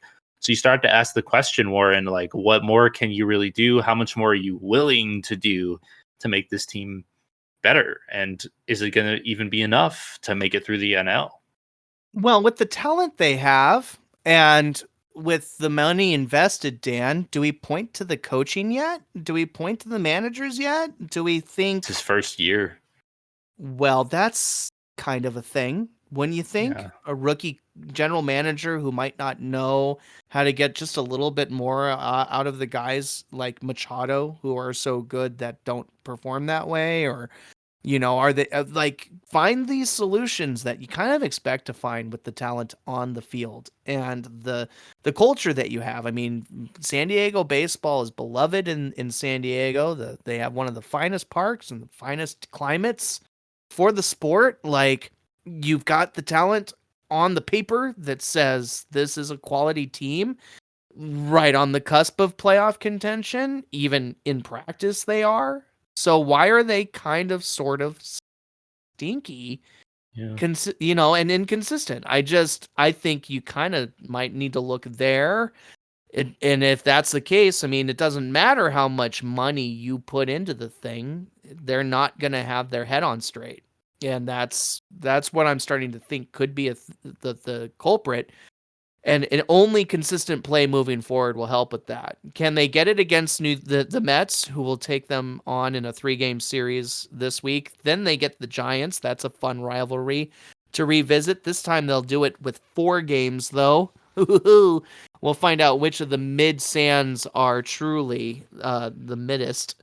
And finally, Milwaukee. I feel like Milwaukee's playing everybody this week. I've said Milwaukee a ton so far. But Yeah. hey, that's your clip, and I'm actually looking at Chicago's clip somehow. How did I get there? Guys, I'm sorry. Everything I just said was garbage. That's why I said Milwaukee a lot, guys. I'm so sorry. Garbage. Well, they Well, do play Milwaukee. they get 4 games against Milwaukee. What the heck? How is this happening? And then 3 Milwaukee's against playing everyone. Seriously, 3 versus Washington, 3 versus Boston. All these teams are better than San Diego right now. I said it. So will it continue to be so? Probably. And there you have it. San Diego. Is it the coaching? Is it the talent? It's not the weather, that's for sure. Figure it out. Sort yourself out. Next, my friends, has got to be the Pirates, because we're risking them being higher than they should be over and over again. I feel like we were almost there this week, but the last 2 weeks for sure, they were just like, hey, the Pirates are still there. How? Let's put them in the top 15. But I think they belong at 16 right at the moment, because they are still decidedly mid at 5-4, having won only the 1 against St. Louis. They did get 2 against Colorado. Expected. And then you got 2 against the Reds, not necessarily expected, but with the way Cincinnati played this week, like, okay, cool. That could have gone either way. As a matter of fact, that last game between these two teams was, well, 0-1. They went all the way through the thing before Pittsburgh got their sneaky run to win it. So the Pirates, right? The definition of a mid team, but they've got the buzz. They've got some stuff around them that says this team could surprise us. At 36-38, they're also not out of the running. It's exciting to see them this close to a run at all, which is why the story around them is a little different than it would be around a, San Francisco or San Diego. I always will want to root for them to look a little better, whereas they still truthfully look a little mediocre. I like Pittsburgh. What do you think, Dan? Kind of a weak breakdown. I get it, guys, but Skeens is on this team, and that's really all I should say as to why you might want to pay attention. We already have documented how O'Neal Cruz is a bit hot or cold, but when he's hot. Very Ellie De La Cruz in that way, And the lineup around them, is hit or miss, literally, with guys like Andrew McCutchen and Rowdy Tellez really kind of evening them out, but they're staying relatively healthy. They do have an intriguing rotation. Their bullpen's cleaning it up. Bednar's quietly continuing to bring down that ERA that was ridiculously high for most of this first half of the season. So, Pittsburgh is still a team that can sucker punch you right at the moment and punch you pretty good. Dan, go ahead and remind me why I'm full of it and Pittsburgh still stinks. Dude, I don't know. I like a lot of the things you had to say there. They have kind of a crisis at catcher right now that forces Yasmani Grandal into the everyday starting lineup. They had a few injuries at the catcher position, so they called up Henry Davis, who's one of their young, exciting catchers, Warren, in their system. We saw a little bit of him debut last year, and then he got hurt. He got a concussion last week. So now Yeah. it's Grandal and his 189 batting average in there. And I wanted to shout out Andrew McCutcheon and Brian Reynolds have both rebounded pretty well. They both got Right. 10 home runs at this point, and that's helped the offense considerably. And then throw some love starting pitching side of things. Mitch Keller, Warren, it's a Paul Skeens show, but hey, Mitch Keller's still here and he's still doing a heck of a job. Like we talk about Skeens, but Jared Jones and Mitch Keller are Yep. two like internal Pittsburgh prospects that from their system. So Yep. glad to see those guys still doing really well. I feel like, Warren, if anything, the bullpen might be somewhere that the Pirates decide to sell off some pieces because they still have a strong team and a lot of good core pieces, and they can move on from some of those bullpen guys, whether that be Aroldis Chapman, whether that be maybe David Bednar for somebody. I'm not too sure if they'd be willing to do that, but there's still some names in this team that we could see on the move pretty soon. Huh, interesting. Selling the veteran arms at the back end, including two-time running closer David Bednar. Like, I don't know. I don't know if that's the move I would see on their forecast, but um, I also am not. I'm under the impression this is a Pittsburgh team that is right now determining how much they're going to buy into their ability to win. Like they seem like a team on the cusp of that Kansas City Royals type decision where it's like, no, we might actually put in effort now. Otherwise, they're going to look like Colorado. You know what I mean? So I just feel like maybe selling won't be part of the fabric unless it gets real bad and somebody calls with an offer that makes too much sense for a guy like Bednar, who, yes, is still north of a 5 ERA. But remember, it started off at the beginning of the season like he was getting torched left and right, couldn't save a thing to save the day. That was redundant. I apologize. But point is, I don't know. I don't feel like it's a selling culture right at the moment. I think if anything, they're trying to maybe say that it's time to get excited. That's just how I feel. But We'll hey, see soon. oh, and don't forget Bailey Falters on this team. He's been a pretty important part of their rotation too, spinning a 3.74 ERA in his 79.1 innings pitched. That is second best on the team to Jones at third. So, yeah, 4 pitchers, arguably deep, are the rotation in Pittsburgh, and that's more than you can say. I know that Marco Gonzalez, a former starter for Seattle, went over there in the offseason and immediately had injury problems. But I know if he could come back and throw the way I watched Marco do from time to time, he wasn't my favorite Seattle pitcher, please don't get me wrong, but he was at one point a bit of a cornerstone of their rotation before I was an everyday viewer. So, hey, they could just they could still just be one positive break away from surprising a lot of folks. And I suppose that's where I would like to leave the Buccos for this week. But I'm sure we'll be throwing some sand on them in due time. That's just the Buccos' nature. Dan, we have reached the middle point of our countdown, sir. Who's guarding the middle this week? The Wait, guarding the middle this week, Ward, has got to be the Cleveland Guardians. It's just all too perfect, dude. Because it's I think the ultimate midweek wherein they went 4-4. They had a 500 week. They had a brief 2-game series against Cincinnati that they split 1-1. Yeah. They took 1 out of 3 against Toronto, and then they took 2 out of 3 against Seattle. So the ultimate midweek, Warren, and I think splitting a series against the Reds, that's a little bit indicative. We talked about how the Reds are coming back, and I think this Guardians team is getting a little bit of a taste of reality, I'll say. Some of the hot streaks are starting to run out. Toronto took advantage of them a little bit, but I'm curious to hear what you have to say, Warren. This team actually took advantage of Seattle, and I was especially surprised by that 8-0 win. What did you see? Oh, Dan, what I saw was an understandable level of frustration around the umpiring because if y'all missed it, yeah, there was at least one really egregious at bat in which J.P. Crawford, starting shortstop for the Seattle Mariners, who's usually like really laid back in his demeanor. One of the favorite things about him for us Seattle fans is that laid back attitude. He went off on the home plate umpire and did get ejected after getting right in his face to gripe about 3 consecutive pitches that we were outside the strike zone. We're talking the left side of the strike zone, the right side of the strike zone, and above the strike zone for a 3-out strikeout with none of those pitches being actual in the box strikes. Wow. What a bummer.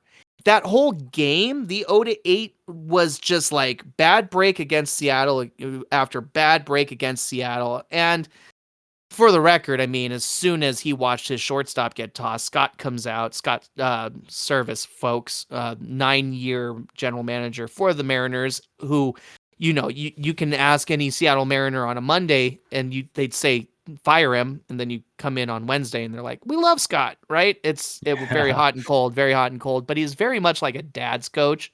He's an emotional guy, and he loves getting kind of connected to the undertones of how his players are feeling. So he comes out to defend his shortstop, and he's tossed faster than you can say lemonade. And it's fine. It's fine. It was a game we were destined to lose. Watching it, I felt it. There was just something super cruddy about the umpiring. And Dan, I texted you and I said, I want to break down that ump card. I'm assuming we're not going to get to today, but guys, this umpiring thing is getting stupid. I'm watching so many games where these calls are just bad, and I'm not just talking about Seattle games, I promise. I try to watch other highlights and other games and other teams because that's my gig right now, and I'm having a blast trying. And there's so much people paying tribute to Angel Hernandez with their own terrible calls. So that's what I saw in game 2. But to their credit, the Cleveland Guardians saw how frustrated we got, and they doubled down on their offensive output. They really appreciated the opportunity to get what would go on to be 2 more wins out of that series, and certainly take it against Seattle, because we had a great game 1 against them, and they knew they really needed the series because they have been pretty mid. They have been mid. They were 4-4 this week. And Toronto, I think, was one of those teams that sucker punched them unexpectedly. And they were like, well, now a good team's in town, because I do feel Seattle's a good team now. I really do feel that way. If you all want to rebut that, I get it. There's an argument, but I feel what I feel. Anyway, they needed to win that series against Seattle. And I think the breaks and the umping went that way. And fine, take it, Cleveland. I do feel we're still a shred behind the Guardians, who I've said they're a playoff team. Somebody will have to take that away from them. And I do feel as if Seattle's not quite that good yet. Like, we're almost undeniable, but I need more, playoff odds to go my way before I feel truly assertive on that. So anyway, I rambled so much about my team when I shouldn't have. I'm so sorry, you guys. Cleveland's a good team. They needed this series win. All right, Dan. Anything else you want to say? I'm so sorry. No, man. Just the bullpen continues to provide and keep Cleveland in games that even they honestly don't deserve to be in. But we'll see what they can do the rest of this week, I guess. 3 more versus Toronto. We'll see if it was a fluke. I bet it was that Toronto beat them. So yeah, get those back real quick, Cleveland. Sweep them. Let's continue to power forward my narrative of Toronto being done. 3 against Baltimore, another bad matchup, of course, for Cleveland, but a series we should all want to watch. But then, as we alluded to earlier with those Royals, it's a 4-game set. A 4-game set to end Cleveland's week, and that should be a series most baseball fans want to watch, because it's in Kansas City, and I'm expecting good old Kansas City to get nice and scrappy again. I said scrappy, Dan. Scrappy. Okay. Close, but not quite plucky. Yeah, I keep missing. Don't say it. Don't say it. I can say it. Yeah, you didn't drown in it last week. Warren, cool, I think man. you stole my pick there, so I think I get another one here, if you don't mind. You know what? Jump right on top of you. I was doing some numbers, thinking to myself that I must have, and I'm so sorry. Go for That's it, all my right. friend. I didn't realize. We'll just keep it going here, dude. I think we're going to knock another team down a peg. We're going to do the Philadelphia Phillies. Holy cow, you really are slaughtering the top of the field. Oh, yeah, man. Dan with 2 consecutive breaking balls for these selections. Please justify this one. God. Yeah, humbling week, back down to earth. The Phillies had a 3-game set against Boston. They only managed 1 win. They only took 1 out of 3 against Baltimore, another tough team. And then they did manage a series win against San Diego. They took 2 out of 3. But after the streak, that the run that they've been on recently, Warren, I saw Trey Turner come back, and I got to say I had some expectations for this Phillies team. Obviously, we talked about the rotation. There's no weaknesses there at this point. Taijuan Walker is back in there, and even he's had a couple of rough spots, but has not been bad by any means. So I don't have a lot of excuses for a Phillies team that came up short against Baltimore, a team that, I don't know, some outsiders out there, Warren will tell you that could be a World Series preview. Everybody's looking at the Dodgers and the Yankees, right? But yeah, right, that could be something. And then the 3-game set against Boston, just again, that was before Turner came back, I will say. But offense came up just short in both of those games. So, still in the upper echelon for the Phillies, they're not or anything like that, but a step back for a team that they decrease their game advantage from 11 to 9 with this performance this week to the Braves. And the Braves are going to keep coming. Yeah, absolutely. You cannot let any game go by unvalued. And I respect where you're putting Philadelphia here. An inspired Boston team was a tough opponent for everybody they faced this week. Hint, hint, hint, wink, wink. Baltimore is one of the strongest teams in the league. Losing to them, not something you need to be depressed by. You did get 1 off of them, the first in the series. Good on you. And then you do get to beat San Diego. So, not the worst week, but by the standards of what we've expected from the Phillies, it's a fun sucker punch to have them outside even the top 10, I suppose. And I have a ton of respect for Phillies baseball. The pitching has been among the top shelf, as has the offense. You look all up and down the organization, and there's a lot of different ways they can beat you. A wonderful career year for Alec Boehm, especially so far, as one of the brightest spots of that offense.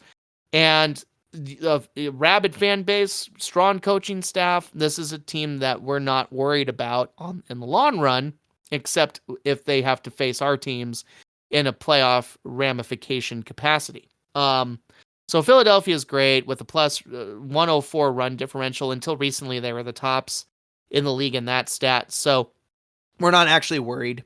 But against Arizona, who may be finally making their move, hint, hint, wink, wink again. Against Arizona, they will need to get back on their horse. Detroit is an issue for Detroit. You have to expect them not to be able to do much. And then 4 against Miami is more opportunity for Philadelphia to get right back up to 11 over those Braves. Assuming the Braves struggle against some of their opponents. But you notice they have not been discussed in the 20 count this week. That's right. The Braves are clearly still to come.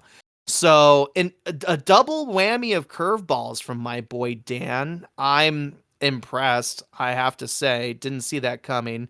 I did get to discuss Padres and Pirates baseball 2 in a row, and you came right back at me with some whammies, taking those 2 teams off the board, Cleveland and Philadelphia. How about a whammy right back at you? That's right, guys. I'm doing it. This team, my own divisional rival, has to go next. Screw the Astros, folks. Fire truck them, if you will. They did have a winning week and only just sitting at 5-4 after this week's series of games. We have a loss to the San Francisco Giants. Again, thank you, Giants. But then, well, the reality sunk in, and they took care of business against 2 teams that they should have. The lowly Detroit Tigers were first, though the Tigers took 1 off them. And then the Chicago White Sox gave up 2 wins for these Houston Astros. Obviously, teams you had to beat. Obviously, the dirt is so on top of those 2 teams that not even Houston can lower themselves to that level. It's the San Francisco series that's got me super grateful, because I do think this is still a flawed enough team. And then I don't need to look at my rearview mirror as much as the world is anticipating Seattle having to. That's the closest to cocky I've gotten. So I'm hoping that I don't get cursed and watch them roll over the Baltimore Orioles next week. They will have 2 against Colorado after that. You can expect those to be tune-ups, just like they were in Mexico. And then New York Mets. Dan, I'm counting on you. Your team is going to have to be the one that makes sure I don't eat my words this week. What do you think? What's going to happen? And what do you think of the Astros right now? I would keep an eye on your rearview mirror, dude, because they're 8 games back and they leapfrog the Rangers. Christian Javier got pushed back. He won't be back for at least 2 more months, and Verlander went back on the IL. But dude, they still have the number 1 batting average in the league. I mean, you don't see any weaknesses in their batting lineup. They cut Jose Abreu, and they were like, "Sorry, see you later." Don't want to race the roster spot on you because they just don't have to. The offense is truly that good. But in all reality, with Verlander being gone, they have one of their prospects, Jake Bloss, penciled in to fill in for that start right now. And Ronel Blanco has relatively returned to his early season dominance. Outside of that, though, it's just all offense for this Houston team. So, like we saw in these series, Warren, I feel like that's going to be enough for them to get wins against a lot of the teams that we saw them get wins again in Chicago and Detroit, and even the one they snuck out against the Giants. That's what scares me, I think, about the Astros at this point. I would be worried about the series against Colorado. And I'll be honest, Warren, like if there's anybody that's going to take advantage of our bullpen, it's the Astros. So I would be a little bit nervous about that series. This team has really proven to me at this point through the season that they're not going to give up. And even as much as I want to give up on them because of the injuries and the pitching deficiencies, man, Warren, Jose Altuve, Alex Bregman, Jordan Alvarez, Yandy Diaz as your 1 through 4 is scary no matter what. And it's just going to continue to be. Yeah, and then they'll get Kyle Tucker back at some point, and King Tuck.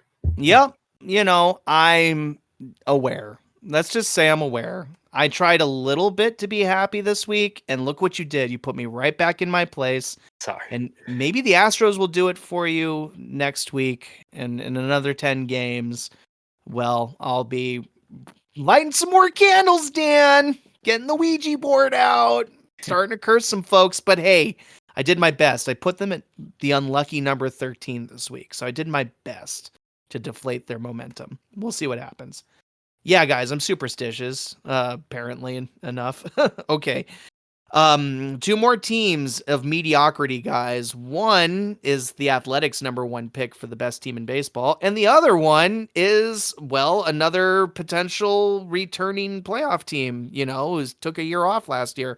Maybe Dan doesn't pick either of those, by the way, and picks a team that had a good record this week. We'll find out.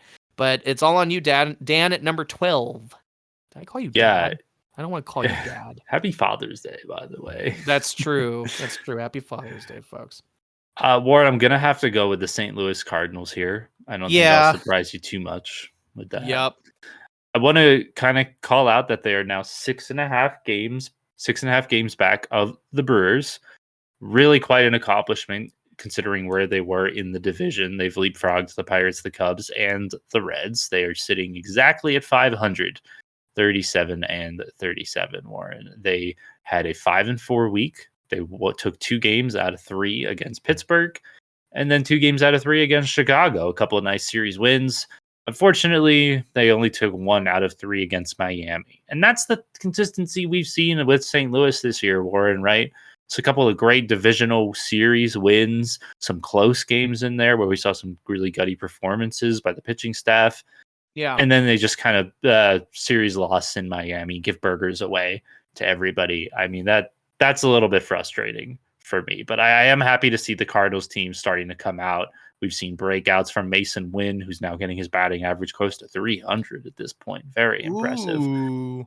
And another young guy, Warren, who debuted this year, he's only had a little less than 200 plate appearance, but Ivan Herrera, a catcher, has done a great job for this team. So Cardinals are finally starting to get a little bit of mojo moving in the right way, Warren.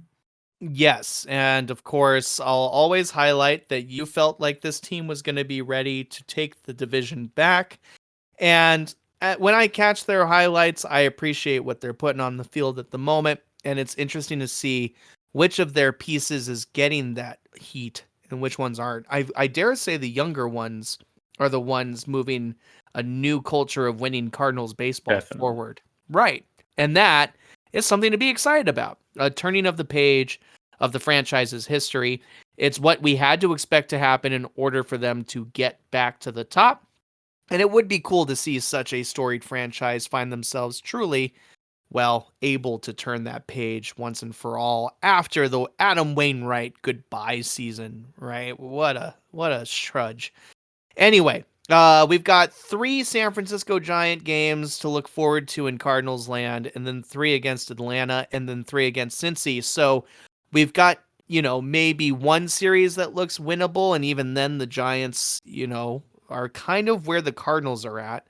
Atlanta and Cincinnati do look like tougher teams. It's the 4 against Cincy that's really going to sway how this week goes for the Cardinals. In all honesty, they're at 36 and 37, just a game back of 500.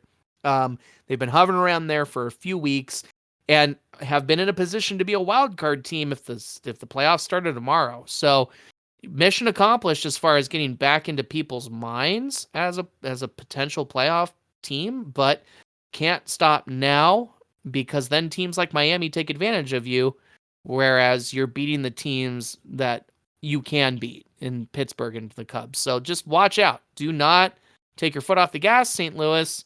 You've got a point to prove, and you're on the right track, at least for the moment. Keep it up. It's cool to see and great to see youth being the reason for the positive momentum shift. It is what needs to happen, for sure. I was just getting tired of wait on Arenado and Goldschmidt. Oh, don't worry. Lance Lynn and Kyle Gibson, there's a solution. And Steven Matz and Miles Mikolas never age. Yeah, shut up. Shut up. Embrace the youth. Okay. Dan, we've talked about it in our show. The pattern is usually I go by the numbers and pick the obvious choices. Yeah. And you throw the curveballs. But what if, unless you're following along real close at home and you know what's coming, what if it's kind of one and the same? What if a really good team has a cruddy week like the New York Yankees?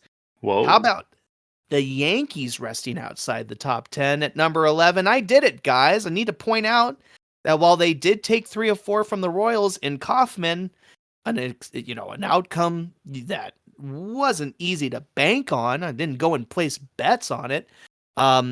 What I could have not definitely put bets on was what happened next, because they lost a series against Boston. Yes, it was in Fenway, and it is the ancient rival, but Boston did not seem like a team that was ready to do that to New York, and they did.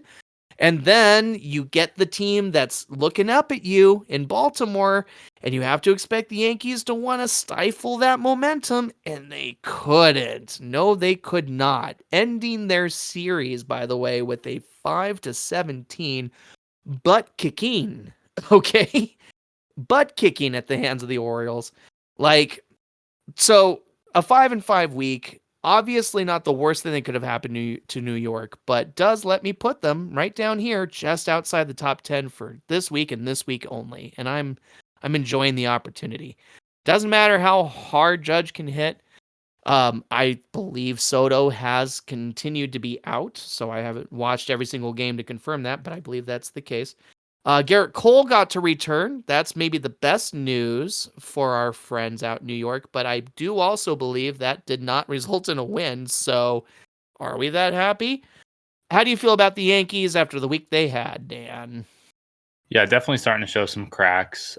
Soto is back now, but they've had a few injury scares. Judge took a pitch to the hand, which made everybody stand on edge, but luckily that came back negative. Right. The big news is Anthony Rizzo is going to, luckily won't need surgery, but he's on the 60-day IL. He's probably going to miss at least 8 weeks with a right forearm fracture. Ugly hit there. And they right now are, and their starting first baseman is a young Ben Rice. So didn't expect to see anyone other than Rizzo out there. So that's a little bit of an opportunity for the Yankees. And it's also worth mentioning that Jason Dominguez also went down for them. So a bit more of the youth hope that they had. And I believe they made a little bit of an exchange on the roster on the pitching side of things, Warren, because they were lucky enough to finally activate one Garrett Cole, but it came at a cost for them. They had to. Sorry, I lost the name. It happens to the best of us, and I'll use this opportunity just for fun to also lose my train of thought. Darn it! What was I gonna say? See, it happens to the best of us, guys. Well, Garrett Cole's back. That's the main story here. Yeah, Nestor Cortez, maybe. No, there was somebody else they put on the IL. I can't find it right now. But honestly, Cole being back kind of makes up for anybody that gets hurt. Right, at least in their brain. But then again, Garrett Cole's another aging arm, not too removed from the ages of Scherzer or DeGrom or any Tyler Matz, right? The people were excited for the Rangers to get back. Who knows? Maybe this is the one time Garrett comes back where he can't rebound as the anchor of this rotation. So I'm not saying that's what's going to happen, but I am going to say, Dan, they did want to theoretically upgrade Rizzo at first base, and now that he's gone, right, you have to expect one of the trades we're going to see sooner rather than later send some sort of available first baseman from a lowly team over to New York. Are you worried at all that maybe Pete Alonso? Dude, I knew you'd say this. Franchises? The idea of Alonso in pinstripes makes me want to throw up, or don't make me think about it anymore than that. They would have to pay a nuts amount in players and picks and money. But yes, it's possible, and I don't want to talk about it anymore. Ladies and gentlemen, the Yankees are going to try to get back on their horse against the Braves. Should be a really fun series, and to see where both those teams are at against one another right now. Tune in for that. They get 2 against the Mets, no doubt, to scope out Alonso and see how he's doing. And then they get 4 against Toronto. 4 against Toronto, an opportunity to further bury Toronto. If they take 3 of 4 all 4 of those games, Dan, can you finally agree with me Toronto's done? Depends Maybe. on cool. I'll take that. Maybe's always better than no. All right, Dan.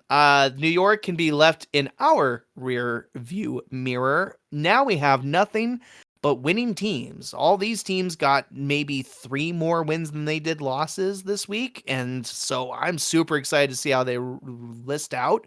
There's still some like power ranking wise, some mediocrity here, but generally good baseball teams. Dan, crack open that top 10 for me, buddy. I need a cold one. Dude, I love that we're really mixing it up today. We're kind of all over the place, but I think we're pretty justified here. We had some pretty diverse weeks. So, we're going to have to knock a team down a couple pegs once again. Let's do the Los Angeles Dodgers. What? Yeah. Unbelievable. What? Okay, Dan. The 6-4 Dodgers down here. Tell me about it. Yeah, so it's right off the bat, Walker Buehler goes back to the 15-day IL. He's really struggled in his return. And the news is that Clayton Kershaw is working his way back, Warren. He might actually be looking at a return as soon as next week. Might get to lead a little bit more. But yeah, you know what? To see him back, honestly, I would be excited to see that. But the big news, of course, is Mookie Betts, fractured hand, Warren. And at the season he was having, I think that we both referenced, the race between Mookie and Shohei would really be who would play more games in all likelihood by the end of the year, and therefore who would win the MVP. And as of now, Shohei takes a step ahead of Mookie with him stepping onto the shelf. And you know what? I got to say, it's reflected in the week. It wasn't the most perfect week we've seen the Dodgers. We've seen them be worse, but they had a 3-game series against the Texas Rangers. They only took 1 out of the 3. Kind of shocking. Absolutely. They rebounded a little bit. They took 2 out of 3 against Kansas City, then 3 out of 4 in Colorado. They did lose 1, a close game, and we talked about Colorado. They have to win at least 1, right? We demanded that of them, so they took their 1. So you could say that the Dodgers kind of righted the ship the rest of the way. But Mookie being down, yikes, that's a scary moment. And hey, guess what? You're gonna get to use Kevin Biggio, that fresh guy, that fresh guy you just got on your infield, and it'll be interesting to see what they do, Warren, because the problem was having Lux at second base, and that's why they brought in Biggio. But now with Mookie being out, it looks like they've had Miguel Rojas the last couple starts at the shortstop position. That's kept Lux at second, and Biggio has filled in third, which he is certainly capable of doing. But David Roberts has a lot more moving pieces now until Mookie comes back. And even though the top of the lineup is still just as scary as it was, it's worth pointing out, if Mookie wasn't on this team, Warren, there is no chance they would have a record as good as they have it currently. So Yeah. I think it's worth being concerned about.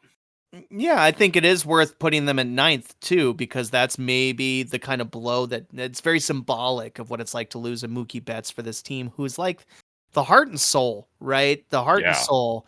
I feel like, I'd say Freddie's the brain and Shohei's like the muscle and Mookie's the heart and soul. And you don't see teams that win without their heart and soul too much. I mean, when I say win, I mean ultimately win. The big one, right? So you would expect to see a Mookie back by then, we would think, when playoff comes around. But now we get to find the oh so powerful Dodgers with their first true meaningful speed bump.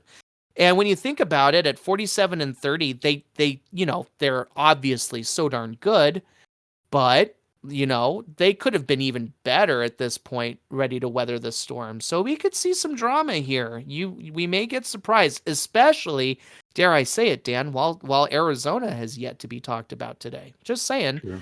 There is a team that's chasing them and was projected to be blossoming later in the season. So this is a cool storyline development if you want to watch competitive baseball in the National League West. It's a tough storyline development for the Dodgers. Now, Teoscar Hernandez only added 2 more strikeouts the entire last 10 days, Dan, to his clip. I'm telling you. He's 6th in the league at 92.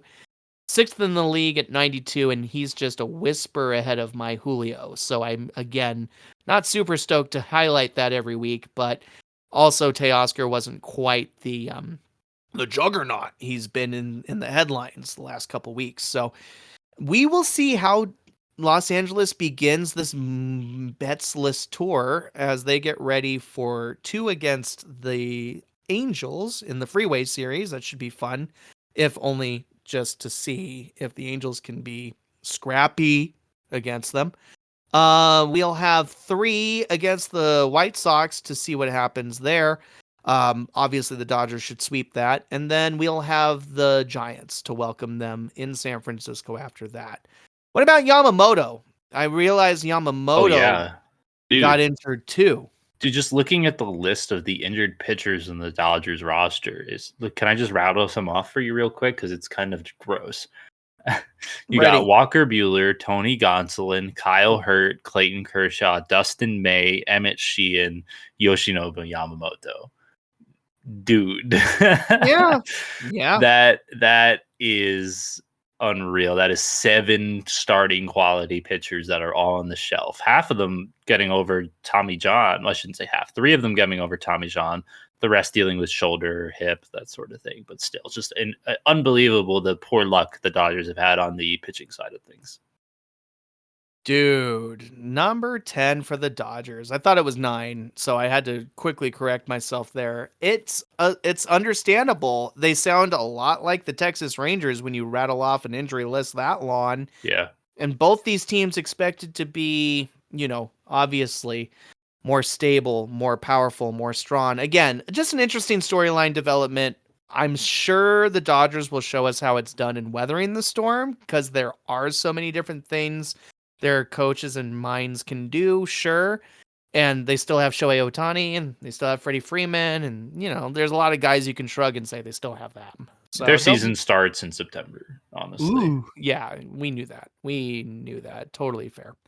All right, the 9th spot is next. This should be an interesting shot for me to take because, quite frankly, I'm beginning to feel like it's appropriate for the Minnesota Twins to sit at number 9. Yeah, I know they had a great week. They only went 7-3, But I'm really just pointing out to the predictability of the results here because Minnesota's proven themselves, especially with Royce Lewis back in the fold offensively, and with their pitching being completely appropriately decent. I think they're in the top 3, by the way, in ERA still. Let's take a quick glance to make sure I don't suck as a person.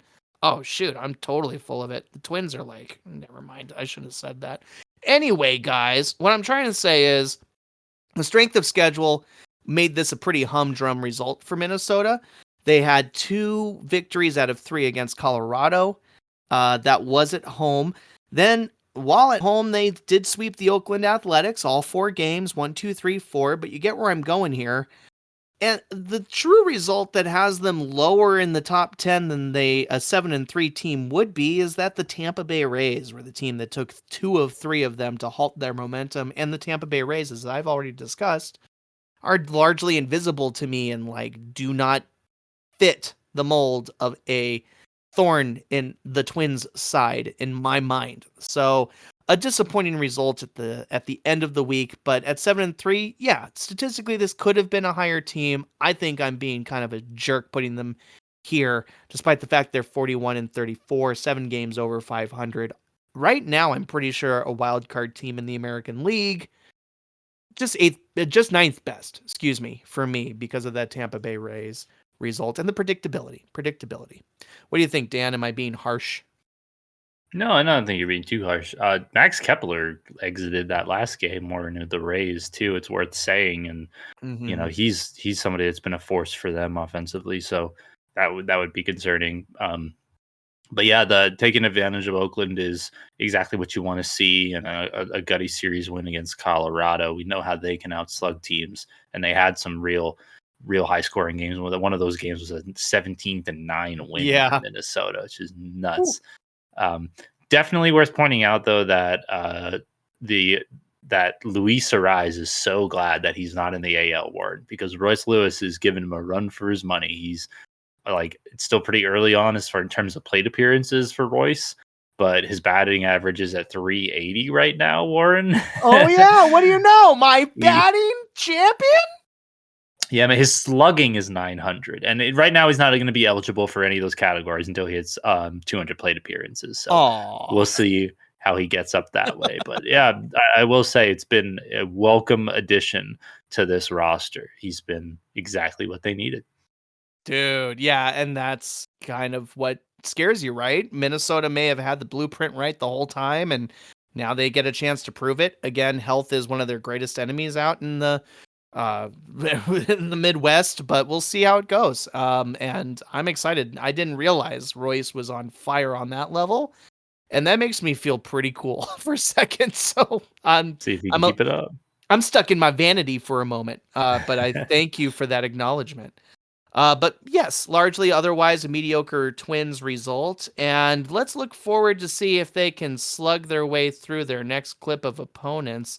It's going to be Oakland. You can expect that should go well for them. And then Arizona in a 3-game set in Arizona. Actually a pretty intriguing matchup.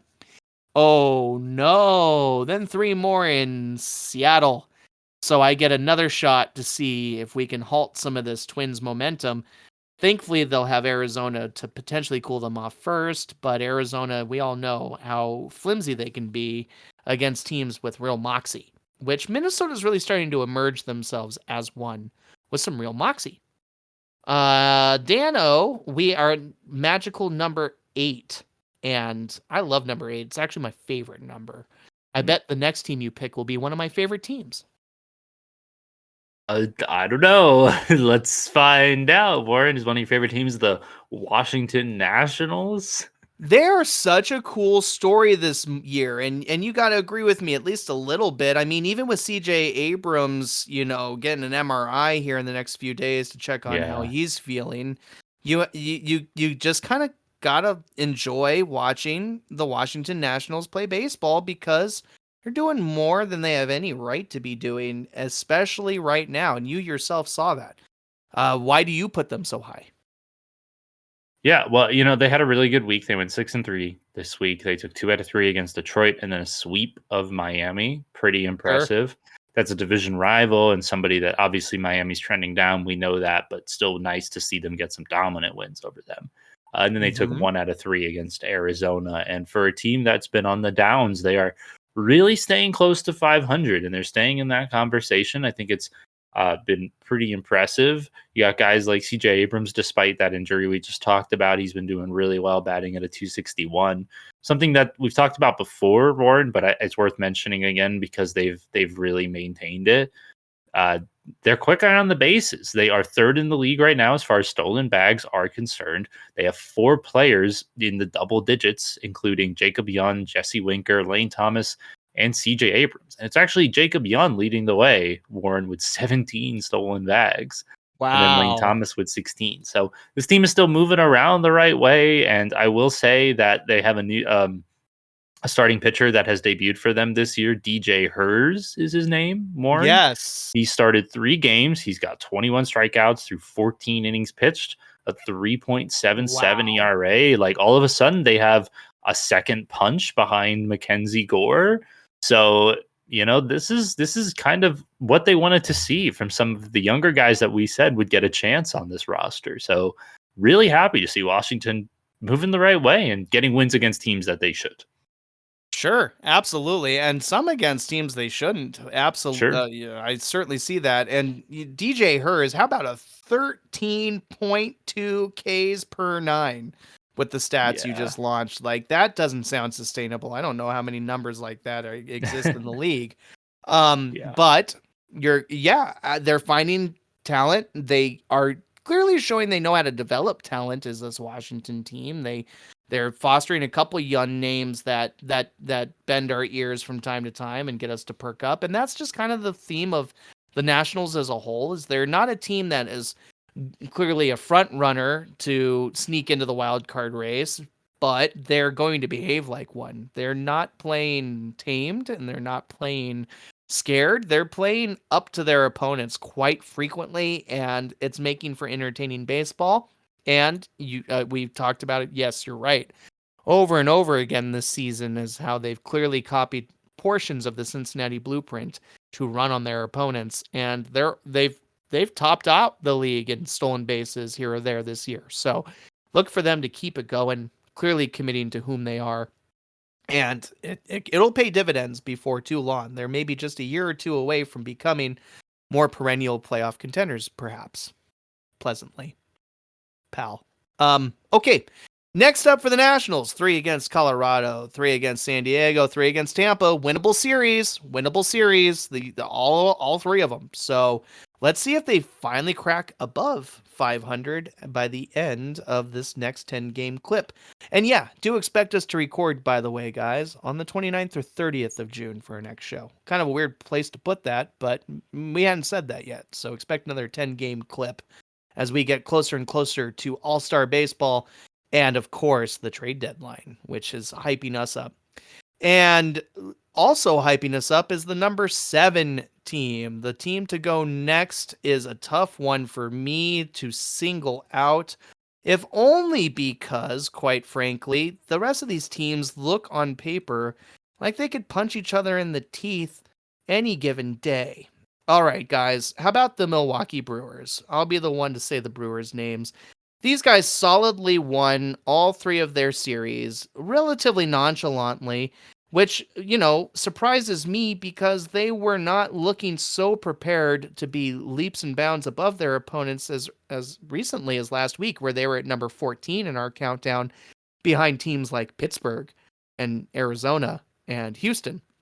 Not world beaters, any of them, at least yet this season. But Milwaukee rebounded well and did a lot of decent winning to go 6-3, first beating Toronto 2-1, Cincinnati 2-1, the Angels 2-1. So you could say strength of schedule wise, still weaker than some of their opponents who have yet to be talked about this week on our countdown. And that's partly why I felt comfortable putting them here. Big bummer, we've talked a lot about how it's not the offense, that the explosive offense of Milwaukee that we're concerned about. It's obviously their pitching. And one of the solutions they had dug up was young rookie pitcher Robert Gasser. Well, Guess who's going to have a UCL surgery there, Dan? Oh, man. It's just so hard to believe they keep finding these guys to come in ready to hurl the ball, and to see them whisked away from them so quickly, you have to expect eventually they're going to run out of, wild cards and aces in the hole and all the other cliches in card play. I mean, it's a bummer because Milwaukee's offense is capable of carrying so many bad arms. It's clear. I mean, you love some Bryce Terrain. You love some Wilson Contreras. You love some Reese Hoskins. You love so many of what we're seeing. Don't forget rookie phenom Jackson Chourio. Like, it's a crazy thing to see Milwaukee being as good as they are, still solidly atop their division despite so many challenges on the rotation end, pitching in general. Inspiring stuff from one perspective. And we're just waiting to see their house of cards come toppling down. It has to any minute, but they keep proving us wrong. Okay, Dan, what do you think of the Brewers at number 7? Just to add on to what you're saying there, Warren, the difficulties with the pitching and the rotation especially, but we should remember, like, they had Devin Williams to start this year. That was supposed to be a huge piece of the bullpen. That was supposed to help them. They haven't had him all season.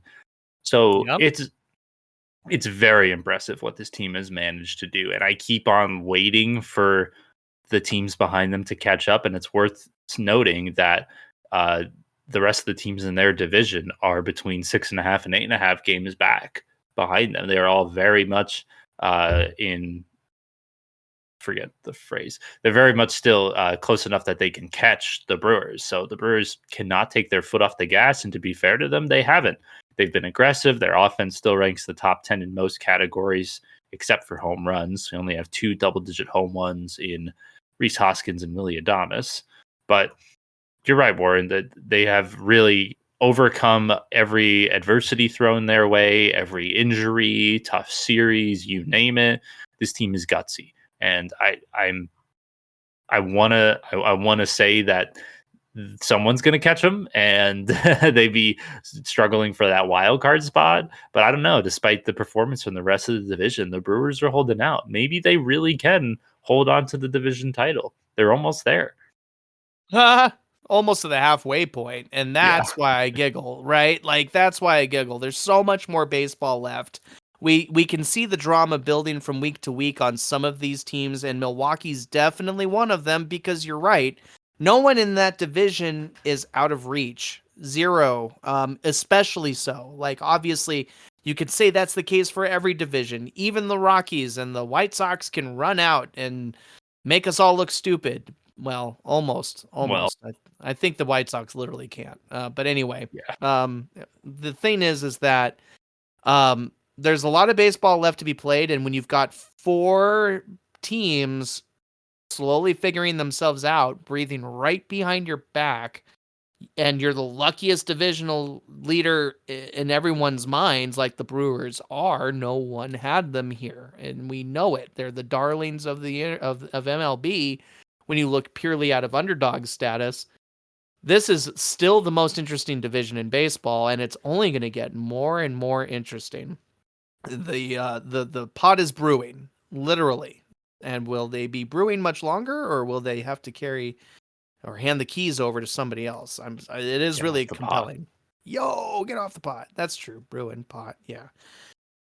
We'll see what happens for Milwaukee when they take on San Diego. They've got 4 games with them.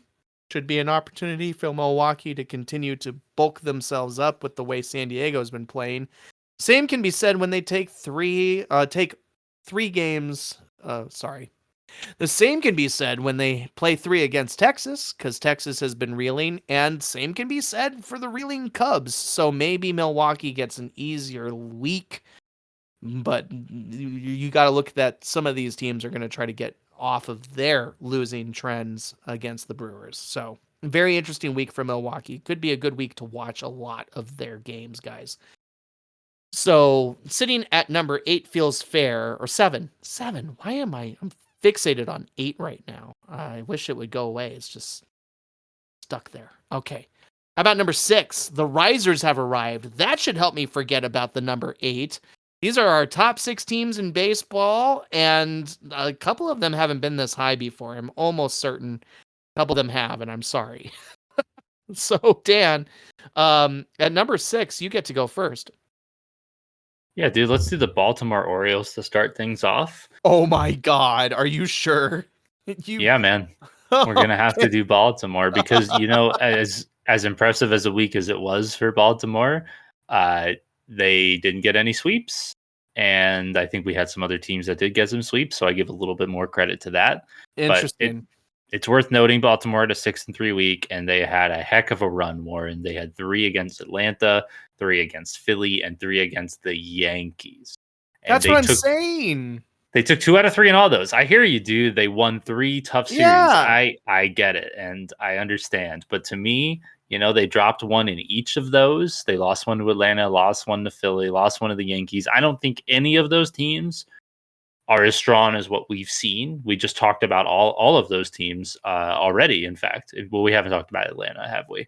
But these other teams that we've talked about them kind of falling back a little bit. So don't get me wrong, Baltimore's a riser here, right? They're one of the best teams in the league, but I still think that there's opportunity there, Warren. We want to see some dominance that we've seen from their opponents in the American League, that we've seen from the Yankees, that we've seen from the Twins when they went on that beautiful 10-0 week, you remember. That's what I want to see out of Baltimore. And the only other thing I want to say about Baltimore is Kyle Bradish. Warren, pour one out for Kyle Bradish, who just got surgery for Tommy John's. Unfortunately, that is going to cost him the rest of this season. And that hurts for an Orioles team that was probably counting on him to make a late season run. Yeah, he had just recently returned, which that's the most devastating part is when you get a pitcher back and you're happy to see them and they throw a decent game or 2 or 3 and then they're gone again to something so freaking career altering too. That's the thing we keep not really highlighting about Tommy Johns is not only does it sacrifice your season, a lot of these guys don't come back the same arms, and Right. even though the surgery is getting better and better and more reliable to return a pitcher to some level of former glory, don't get us wrong, a lot of these guys do come back looking at least semi-decent. They're altered for the rest of their careers, and a lot of them have to change how they throw the ball entirely in order to get back to that level of caliber. And a lot of them, they have to sacrifice control, or they have to sacrifice power. They have to sacrifice something. Right. So yeah, when we say pour one out for the career to this point, because it may not come back for Kyle Bradish precisely the same as all of these previous Tommy John recipients have clearly shown. We'll root for Kyle to come back in good health and in good play, because no one wants to see someone's career shot down by things so far outside their control. Baltimore still keeps on humming, of course, winning the games and the series against the better teams that have us salivating for playoff ball for this team this year, clearly playing poised and with a new confidence level that is far and away from what we've seen from Baltimore, at least in my history of watching them. So, yeah, we don't need to spend too much time, touting a team that is clearly destined for the playoffs and won't be slowed too much unless they have more UCL problems up and down the lineup, and rotation, which we don't want. We just don't want. 3 against Houston, 3 against Cleveland, 4 against Texas. Very winnable week. Cleveland may be the biggest challenge there, and I pray Houston the opposite of that. May Houston continue to lose ground against the Orioles. I'm hopeful they still look inferior by a sizable margin to Baltimore, but I can't bank on that. As Dan clearly pointed out earlier, I still need to worry about my Astros. Oh, Houston. There's always a problem with Houston. And we've got 5 spots left. You with a huge bomb to drop. That's a big one. And the teams left make me smile a little bit. I think I'm going to save the big fat return for later. No, I'm not. Let's do it. Top 5 team is Atlanta again. Welcome back. Welcome back. How are you? You been okay? What's that? You were down in the 20s? Oh, I'm sorry. Last week must have been hard for you, Atlanta. Wait, what? We did it for a whole month? We are multiple weeks. savage. We are savage, Dan. But Yeah. Atlanta has risen back to the top of our thoughts, even though, quite frankly, they did drop a series to Baltimore, another theoretical top tier team, right? Because Atlanta hasn't been playing like it as of late. Clearly, we've talked about that. 2-1 was the clip against the Rays, though. They got back on winning track at long last, which was very much needed because at that point they had to be frustrated looking down on the teams they were playing, or up at them, I should say. Finally, they did sweep the Detroit Tigers to kind of reaffirm how ready they were to be back in the driver's seat. They won 2 very close games against them that both finished 1-2 before shutting them out and scoring 7 runs themselves in a way that said, in a way, if you quietly listened, we're back, baby. Yeah, Braves baseball's doing okay. Sean Murphy's offensive explosions have come. It really started to show in that sweep of the Tigers.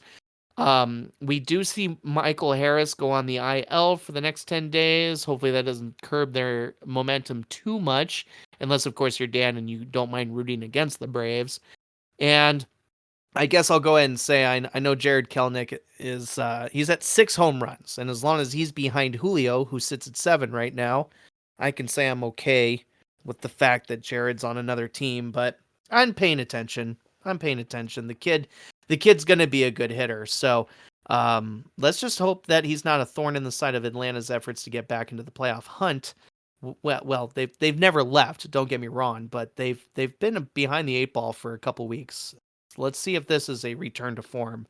Do you think it will be, Dan? Is their return sustainable? Or are we going to see them have problems against New York, St. Louis, the White Sox, and Pittsburgh this upcoming week? 1 game against the White Sox. What a weird postponement. Go ahead. Yeah, I think it shouldn't be too difficult of a week ahead for them, but I will say the Michael Harris II Jr. Sorry, not junior. I was reading Ronald Acuna Jr. because I was going to say, Warren, the Michael Harris II injury coupled with the Ronald Acuna Jr. injury suddenly depletes the outfield for the Braves in a way I don't think they would have expected. So currently, you obviously have Jared Kelenic out there in center, and your other starters are Adam Duvall in right field, who was with Boston earlier this year. And is one striking out a lot. Yes, certainly is. And his on base is under 300. So not what you want to see from an everyday outfielder. And then in left field, Warren, they have one Forrest Wall, someone they actually got from Seattle as a free agent. I believe he's only played a handful of games in the big leagues. He's 28 years old, but he has less than a year of service time. Whoa. But that's your starting outfield right now for Atlanta. And I'm worried about that because on the bench you have Ramon Laureano, Warren, who, despite his increased plate appearances with Atlanta, has really not kicked it off to the level we would want to see. He's only hitting 159. So I think there's some level of concern there for the Braves. And power outfielder, Warren, I think that Atlanta, despite, Michael Harris is going to be coming back here, hopefully not before long, I still think that Atlanta is looking to be more aggressive sooner rather than later. And they haven't done it yet, Warren. I know we were waiting for it. Haven't seen it yet, but I think that trade's coming. Yeah, I predicted a trade between our past show and this one, so that didn't happen, but now it really needs to. So we have to see some dominoes fall, and if any team should try to catch like the early choices, it should be Atlanta because of how much they have been reeling. So I'll double down on my bet that this time, our next recording on the 29th, I'm expecting, or the 30th, guys. By then, Atlanta really, truly should have made a move. They're wasting time, and they're going to need that reinforcement soon. Quick, now. So cool. Good luck, Atlanta.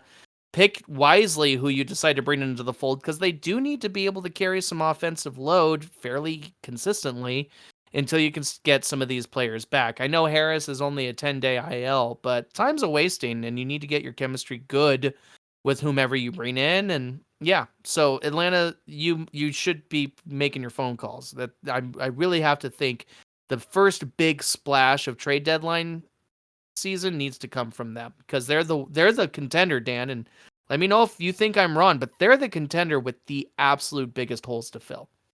Yeah. At this point, yes. Yeah, at this point, absolutely. Okay. we'll see how that goes, most certainly. But now we find ourselves with a very interesting Final Four clip.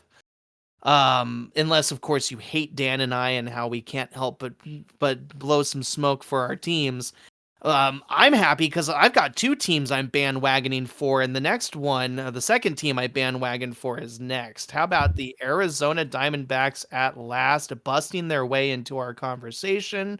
And honestly, it's a fairly unremarkable way to do it. They just finally started beating the teams they're supposed to beat in 2 out of 3 of their opportunities. Like, oh, I don't know, the Angels, the White Sox, and the Nationals for the quality of play they've been giving. You still would expect a Diamondbacks team that needed to start playing winning baseball to beat them, and they did. Everybody took 2-1 series losses to Arizona this week as they go 6-3 and suddenly still find themselves only one game behind 500. Excuse me. Clearly still in the thick of it, as so many of the teams in the National League are. I hope you guys are enjoying that race because it's fascinating. It's so fascinating to see how teams just keep dancing around each other. It's phenomenal. We'll have Philadelphia, Minnesota, and Oakland to look forward to for Arizona to try to keep momentum going. And of course, Philadelphia is the biggest obstacle to that. Minnesota's not a speed bump either. So you'll have to hope by the time they get to Oakland, they've scraped together a couple more wins to keep positive momentum going, but it's about darn time. I suppose as the most surprising top 5 team this week, I'll ask you, Dan, is it sustainable? You've already called Arizona done, and I have to believe you're going to stick to that narrative. Yeah, man, I haven't been impressed enough, especially from the pitching side of things, that I think it is sustainable. So I'm going to have to say no at this point.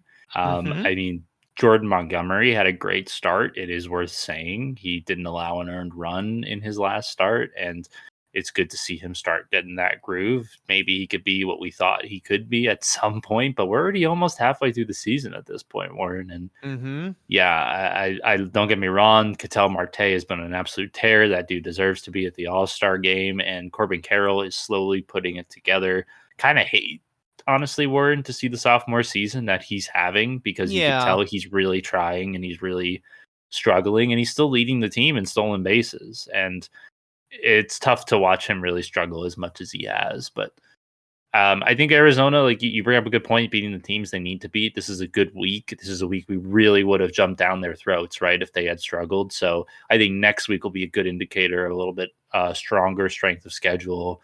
See what Arizona can do. Let's see if it is sustainable, Warren, at least through the trade deadline. Before we say sayonara to them and move into the top 3, because it's true, Arizona's kind of a paper place here, right? Like one that we can see through, one that's like, meh, we put them here because they earned it, but it could very well go opposite. I guess what I'll ask you left, Dan, is that, nope, lost my train of thought. I hate it when I ramble too much. All right. Yeah, we can move on. I wanted to try to recall. Here it is. I got it. Dan, they made a late push last time, and you know that. Everybody talks about it. True. Arizona blazed into the playoffs a la the way Atlanta did when they won it all back in 2021. Right. So, like, the hard push is still very much an obvious thing they can do. Like, most of these teams can, to be fair. But really? You don't have it in them at all? Not from what I've seen. Not from what I've seen so far this year. And I could totally be wrong, Morton. You're right. They can make a couple good trade acquisitions like they did last year. They can get a strong starting pitcher. And absolutely, they have the offense. They could go on that run. And I hope I can be wrong on this. But I'm just going off what I've seen from their best and from their worst. And I just don't think they can do it. Just imagine if they do. You want to talk about how we were hinting at a powerful storyline earlier on in the show, a redemption arc, if you will, of some team barreling their way no matter what. It would be really cool for Arizona, for how mediocre they've looked, to truly, sincerely flick the switch and figure it out. That would be pretty uncanny. But it would be almost like how Houston would have to do it. So if I am not allowed to root for Houston to do it, then I should probably, Yeah, I should probably just let Arizona fade into the background. So We know they know they know what it takes to get to the series, right, in the postseason. And we know that because they've done it. So there's certainly a team to be worried about once you get to the postseason, no matter what seed they are. there it is. And that's true. And you could say the same for any of the next 3 teams we will break down. Once you get to the dance, you're dangerous. And teams prove that year after year, especially with how deep Arizona ran last year. Let's keep an eye on it. Dan said they're done. It's my favorite thing to think that they could very well make him eat his words. We'll see. Sorry, Dan, am I getting too competitive? No, not at all. We only have 3 spots left, and there's 2 notable teams that are not spoken on yet. Will you target one of them now? Maybe you have to. I don't know. Let's find out. Who is number 3 as we get to the bronze medalist this week on our anti-rankings? Yeah, you're right. The podium places here, Warren. You're right. So, all good teams up here, really great records. This is the only team that unfortunately dropped a series. So I'm gonna have to say the Seattle Mariners in the 3rd Yeah. spot, Warren. But it was a hell of a week, 7-3 week for the Seattle Mariners. 3 out of 4 against the White Sox, and then a sweep of the Texas Rangers. That must have felt good to sweep the division opponent. But Yeah, especially after needing some comebacks against the White Sox. Go ahead. yeah, and then finished off the week when taking 1 out of 3 in a 3-game series against the Guardians. But Yeah. what do you think, Warren? It's a good week for Seattle. You guys have had a few good weeks consistently. You've built out a 9-game lead in the division now. How do you feel? I appreciate you. Biggest thing that I really do want to highlight about my Mariners first and foremost is that unless I am struggling and about to embarrass myself, I'm pretty darn sure we are no longer the most striking out team in the league. Oh, I am wrong. Okay. What? No, we are. We're still the worst. 773 is the magic number now. 773. So in 10 days, we took on another 114 strikeouts. We're still the highest in the league in that number, but only 25 behind us are the Athletics. And then 717, Boston might catch us too. It's like 2 whole games. I know. And actually, that's a good point. Maybe we've just played more games than them. I'll have to look that up. But point being is that Seattle's getting better and better in what matters, and that is the offense. We know that they've needed to catch up offensively to their pitching.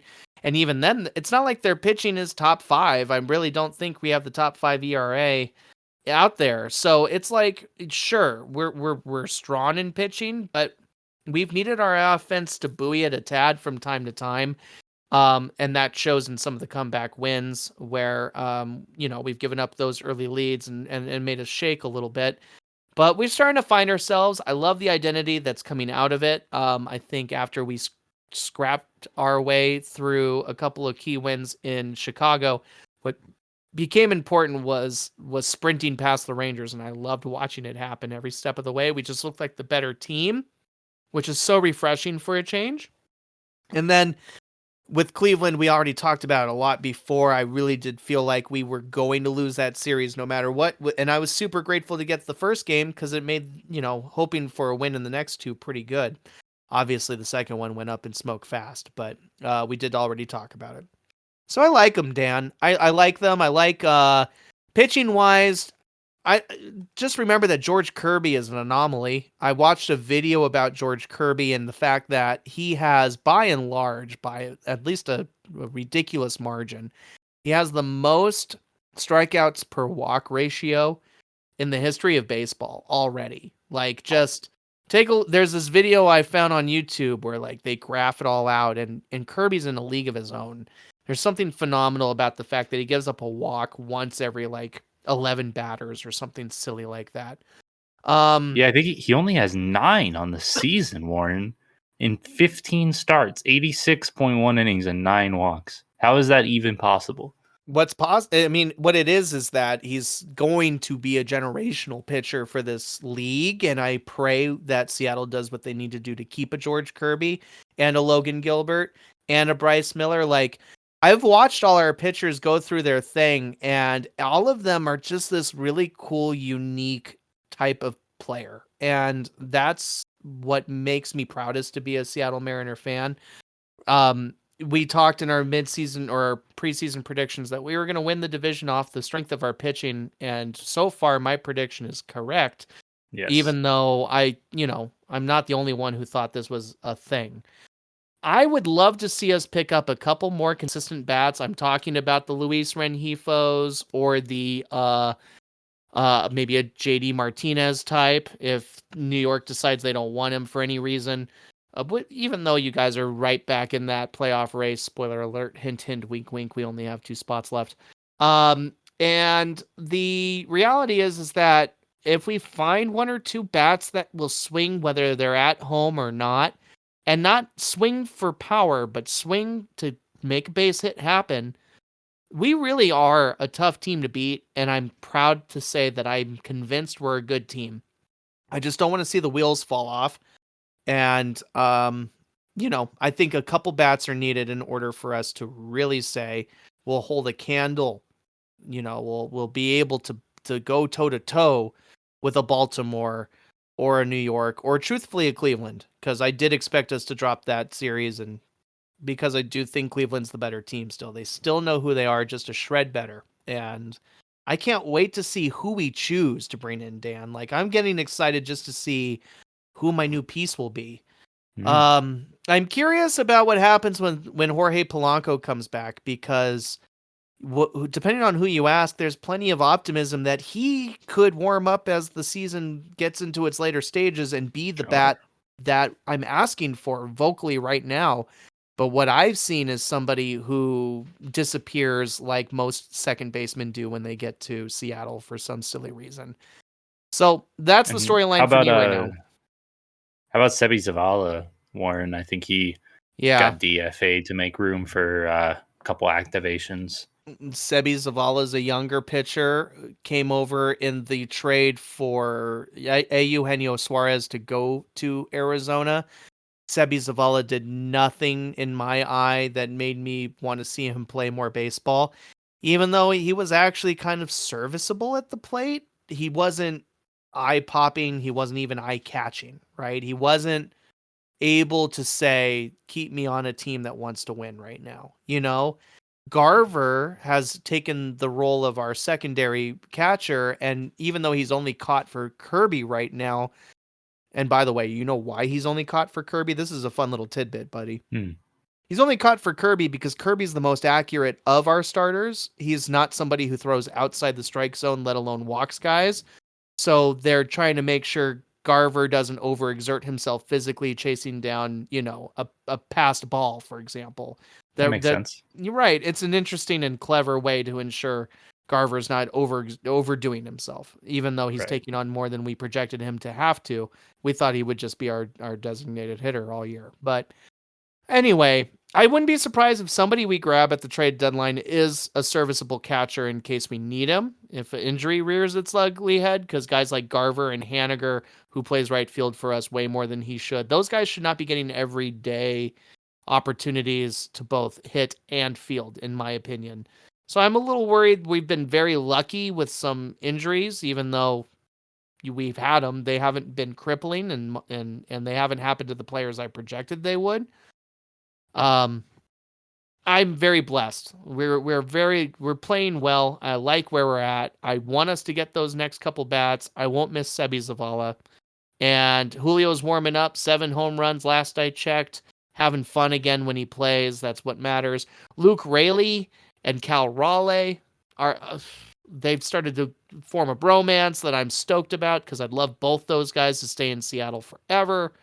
Ty France is back. His hairline fracture in his heel didn't keep him out too long. Tyler Locklear is still on the lineup, who replaced Ty for a little bit. They didn't send him down. They probably will when Polo gets here. Interesting stuff all around. I'm beginning to be more and more of a Josh Rojas fan. I've said so much, so I hope you get my picture. Go Mariners. I love where we're at. Let's get 1 more bat, maybe 2 more bats, an extra catcher in case Garver gets hurt.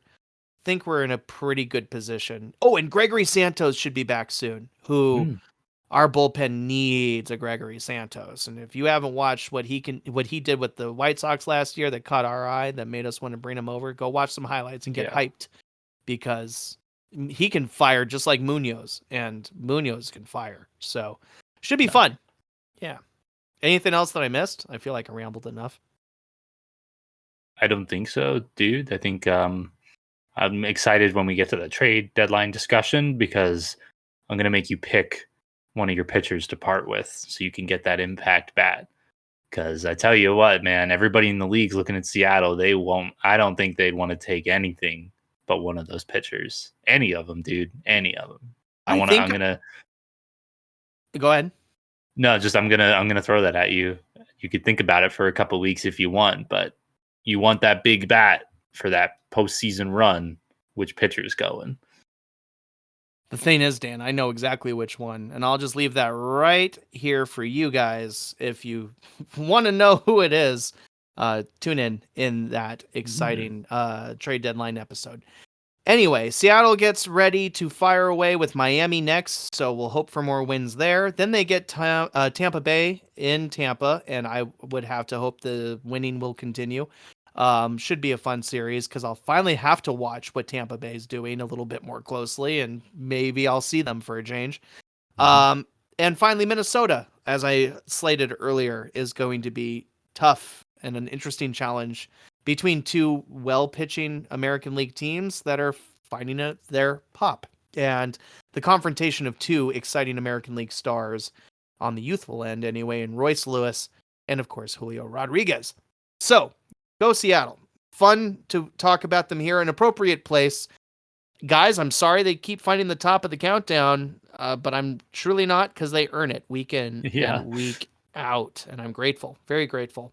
Now I have a really hard decision, Dan. I get to determine who you talk about as the number one team in the league, and who I talk about, more importantly. So, Dan, I'm going to do it. I'm going to stick to my camp, because you deserve to stick to yours to end this week's show after the incredible turnaround in the story that we've experienced. Can I go ahead and submit for the second best team in the Major League Baseball scope this week? A shocker in and of themselves. None other than the 7-2 Boston Red Sox, Dan. Man, Boston Red Sox. Honestly. I'm blown away, and I know you are too. We might call this the Milwaukee Brewers of the American League if they get any more surprising. But this team, this Red Sox team, came into this year projected to be the worst and most losingest team in baseball by Dan Harrow here. He's even gone on the record to say how their own winning ways off and on have been unsustainable. Yet here we are, 75 games into their season. Boston just struck 40 wins. Not very many teams have gotten there yet, really, all things considered. 40 wins and 35 losses, plus 5 over 500 to go. And they went 7-2 this week to do it. They beat 2 out of 3 times, Dan, the Phillies. They beat 2 out of 3 times, Dan, the Yankees. Wow. They beat 2 out of 3, negative 3 out of 3 times those Toronto Blue Jays, who absolutely did not expect a Boston Red Sox sweep to be yet another obstacle on their course towards any sort of chance to be a playoff contender, you silly Jays. So yeah, man, Boston gets full respect, and I don't think we've said his name nearly enough, so I'm going to make sure we say, good for you, Tanner Houck. What a starter you've grown to be for this Red Sox rotation this year. Holy cow. Over a team-leading 96 2/3 innings, you have a 2.14 ERA. You have a .97 HIP. This is insane what you guys are doing. Well, you, Tanner Houck, are doing. You have a 3.1 WAR, like you're topping off most of Seattle's lineup. You have 94 Ks, you have 17 walks. Check out that ratio. George is sweating. It's crazy, guys, to see Boston be the team that is just breathing right down the playoff contenders' necks. Oh, and, the youth was on full display over the course of this past week. There's a guy named Sadanye Rafala, who is relatively new, a rookie for this squad, who has got 4 multi-hit games in a row. 4 multi-hit games in a row. He's got 8 home runs, but 41 RBI, batting .251. He's warming up a lot right now at this point in the season and being a big spark plug for Boston's offense. I mean, so much to laud, dude. The youth is on display, as I mentioned in that game against New York on Father's Day. I guess they set a new franchise record, Dan, with 9 stolen bases in that game alone. This is a different kind of Red Sox team, and they're running right now. Is it sustainable, Dan? Is this it? Is this a better team than we thought, or what? 100%, dude. Jaron Duran with 19 stolen bags and David Hamilton with 20. It's not something that I ever would have guessed. Absolutely. And yeah, Warren, you mentioned Rafaela, if I'm saying that correctly, already has 10 stolen bags in the time he's been up with the big team. So fantastic. The rotation outside of Tanner, it's important to say Brian Bellows performed really well. We've talked about Nick Pivetta and Cutter Crawford, still been very serviceable.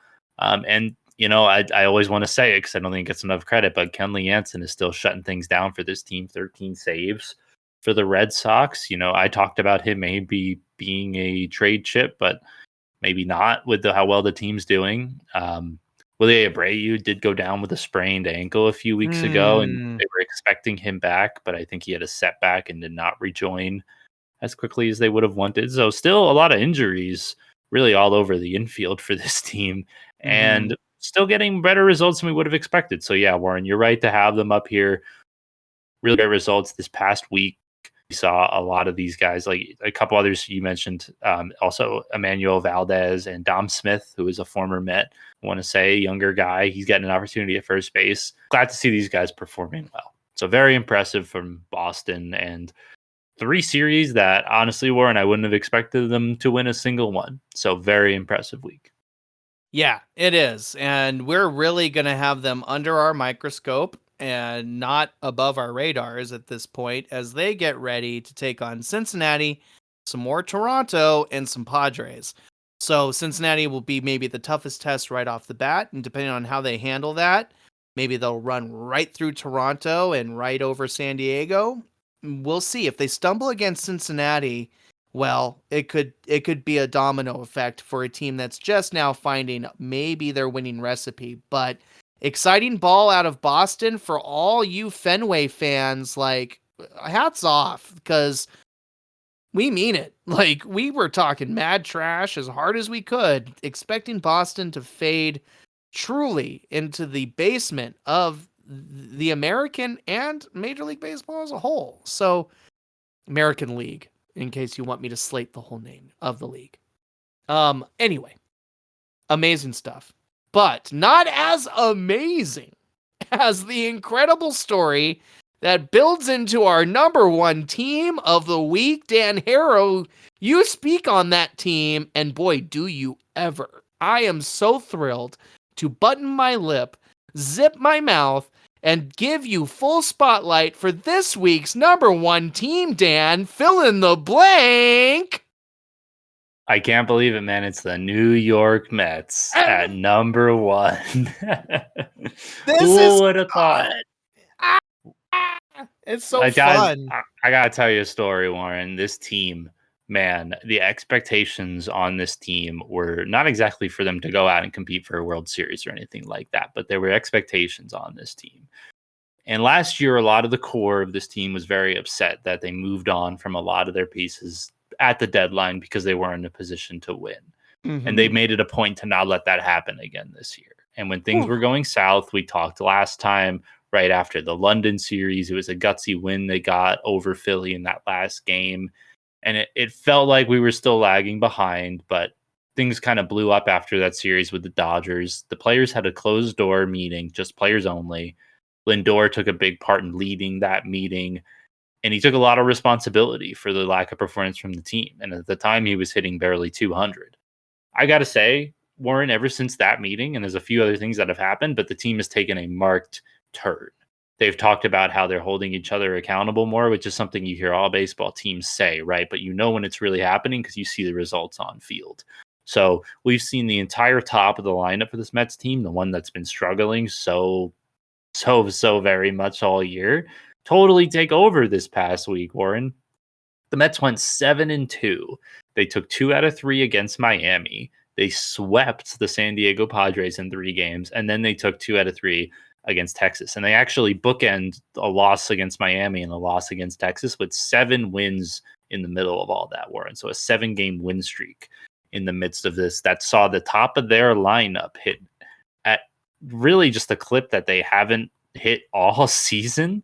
So this past week, Warren, I just want to read off a couple numbers for you. JD Martinez had a 391 batting average with 3 home runs, 21 total bases. Brandon Nimmo had a 429 batting average. Pete Alonso at a 310. Both of those guys had 2 home runs. And then Lindor at a 280, a little bit less. Francisco Alvarez, who has rejoined the team, hitting 400, Warren. And the catcher we got to replace him when Alvarez isn't in, Luis Torrens, hitting 375. I mean, the offense just absolutely exploded. It's what you wanted to see. The bottom of the lineup has been pretty consistent. Guys like Marte and Bader and even McNeil recently. I'm not worried about those guys, Warren. The top of the lineup took over. We had 1 win over Texas, a 14-2 win, which was super dominant, really an outbreak for the offense. And then the very next day, the 7-6 win, Warren, that was like, it was a 2-1 lead. And then it became like a 4-1 lead. And then they came all the way back. Ooh. The Mets actually at one point, they were 1 run away from being tied. I think it was 5-4 or something like that. And then the Mets went out and got 7. So it's a back and forth, but they never relinquished the lead. So just good vibes, good mojo. The other thing you may have heard, Warren, is Grimace throughout the first pitch at Citi Field after London. And then he was like poking his head out behind the games to like remind the pitchers he's there. And the Grimace era, we were 7-0 in the Grimace era for a minute there, Warren. So a lot of moving parts for the Mets here that kind of resulted in just momentum and a really strong week. And, you know, and when Diaz came back and was really strong as a closer, Adam Ottavino, who's been filling in that role, who has struggled a lot recently, he had a really good week. So I know what you're going to ask, Warren, if it's sustainable. And my gut reaction is to tell you no, because this is a peak for the Mets right here. Like this truly is everything going right, the pitching, the hitting, all at the same time, which is something that doesn't happen very often for us. So, you know, I'm happy to say that it's sustainable to the point that we can be a competitive team. And in the wild card race going forward here, you know, I've been really pleased to see even DJ Stewart, whose batting average is still pretty low. He's got 5 home runs. His on base is getting a little bit better. And to see guys like Dan Vogelback, who was our DH last year, get DFA'd in Toronto gives me a little bit more comfort in the names that we have. And honestly, the main thing that I know is driving these players and is driving me as a fan is the more wins we get, the less likely we are to sell. I don't want to sell, Warren. I do not want to see Pete Alonso in another jersey this year. I don't know if I can handle it, man. So yeah, I'm really happy the Mets have done really well. They've had a really good week. But we have a tough week ahead. So we'll see if we can keep it up. Dan, in a season of peaks and valleys for all teams, truly, but especially the Mariners and your Mets, let's raise a glass, a toast to a really good week where really you can't argue for us to have our teams outside these positions. And for you, buddy, it's a treasure to solidly agree that your story deserves to be the peak of this week's anti-rankings. Super happy for you. The Cubs are next, then the Pinstripe Boys themselves. The Yankees have 2 against Subway you. Series. Oh boy, the Subway Series is a hoot and a holler every time. And Houston will follow them, and I can only hope your peak stays a little extra peaky for that. I said peaky, guys. I said peaky, and with that, I may just make it out of the show without saying the P word. Pretty good, Warren. Pretty good. What an effort. Guys, it's been an amazing journey through yet another 30 spots of anti-rankings and some legitimate surprises too. Our number 1 team from last week fell to 21 after all, did those Reds. Let us know down in the comments below if Detroit is not going to the playoffs. And you guys are like really disappointed in how they were supposed to be the uncrowned playoff contender, but truly are just a pretender. Let us know in the comments below if the Los Angeles Angels at number 20 are boring to you yet with all their negativity. Let us know down in the comments below if Cleveland at 15 really should be the Guardians of the Middle. It seems like blasphemy, but whatever. I get it. Good choice. I almost said it the last second. Oh my god. Number 10. How about those Los Angeles Dodgers doing what Dodgers do game in, game out, but also sitting at number 10 more frequently than they should in our countdown. I've noticed that. Let us know down in the comments below if at number 5, the Atlanta Braves are a welcome sight for sore eyes back up here at the top for you fans out there who may have missed them. Let us know in the comments below if at number 3 you're sick of the Mariners getting all this lucky treatment. I assure you it's not coming from the umpires. And finally, let us know in the comments below if you are just as happy for my good friend and co-creator Dan Harrow for getting to put his team somewhere in the positive place, and not just anywhere but the peak itself. I'm thrilled for you, buddy. It's been such a great show. If you guys want to leave us any feedback, please give us an email at coveringOurBases@gmail.com. Don't forget to check out the YouTube channel for the full, unedited, incredibly long, and full of ranting and vocal errors version of our show. Because I know what you want. You want more of us. Dan, anything for our fans before we wish them a safe trip around the bases? Yeah, we're approaching halfway, and honestly, we're the most exciting part of the baseball season. In the second half of the year, we're just talking about the playoffs, games back, chasing down. I can't wait. Can't wait either. We've got mid-season results to break down in the next couple of days. Look for a special release from us before our next recording of our anti-rankings on the 29th or 30th of June. We'll see how it rolls. And don't forget, guys, All-Star votes. We'll talk about who we would want to see in the Midsummer Classic, and we will catch you guys next time we take a trip around the bases. It's out of there!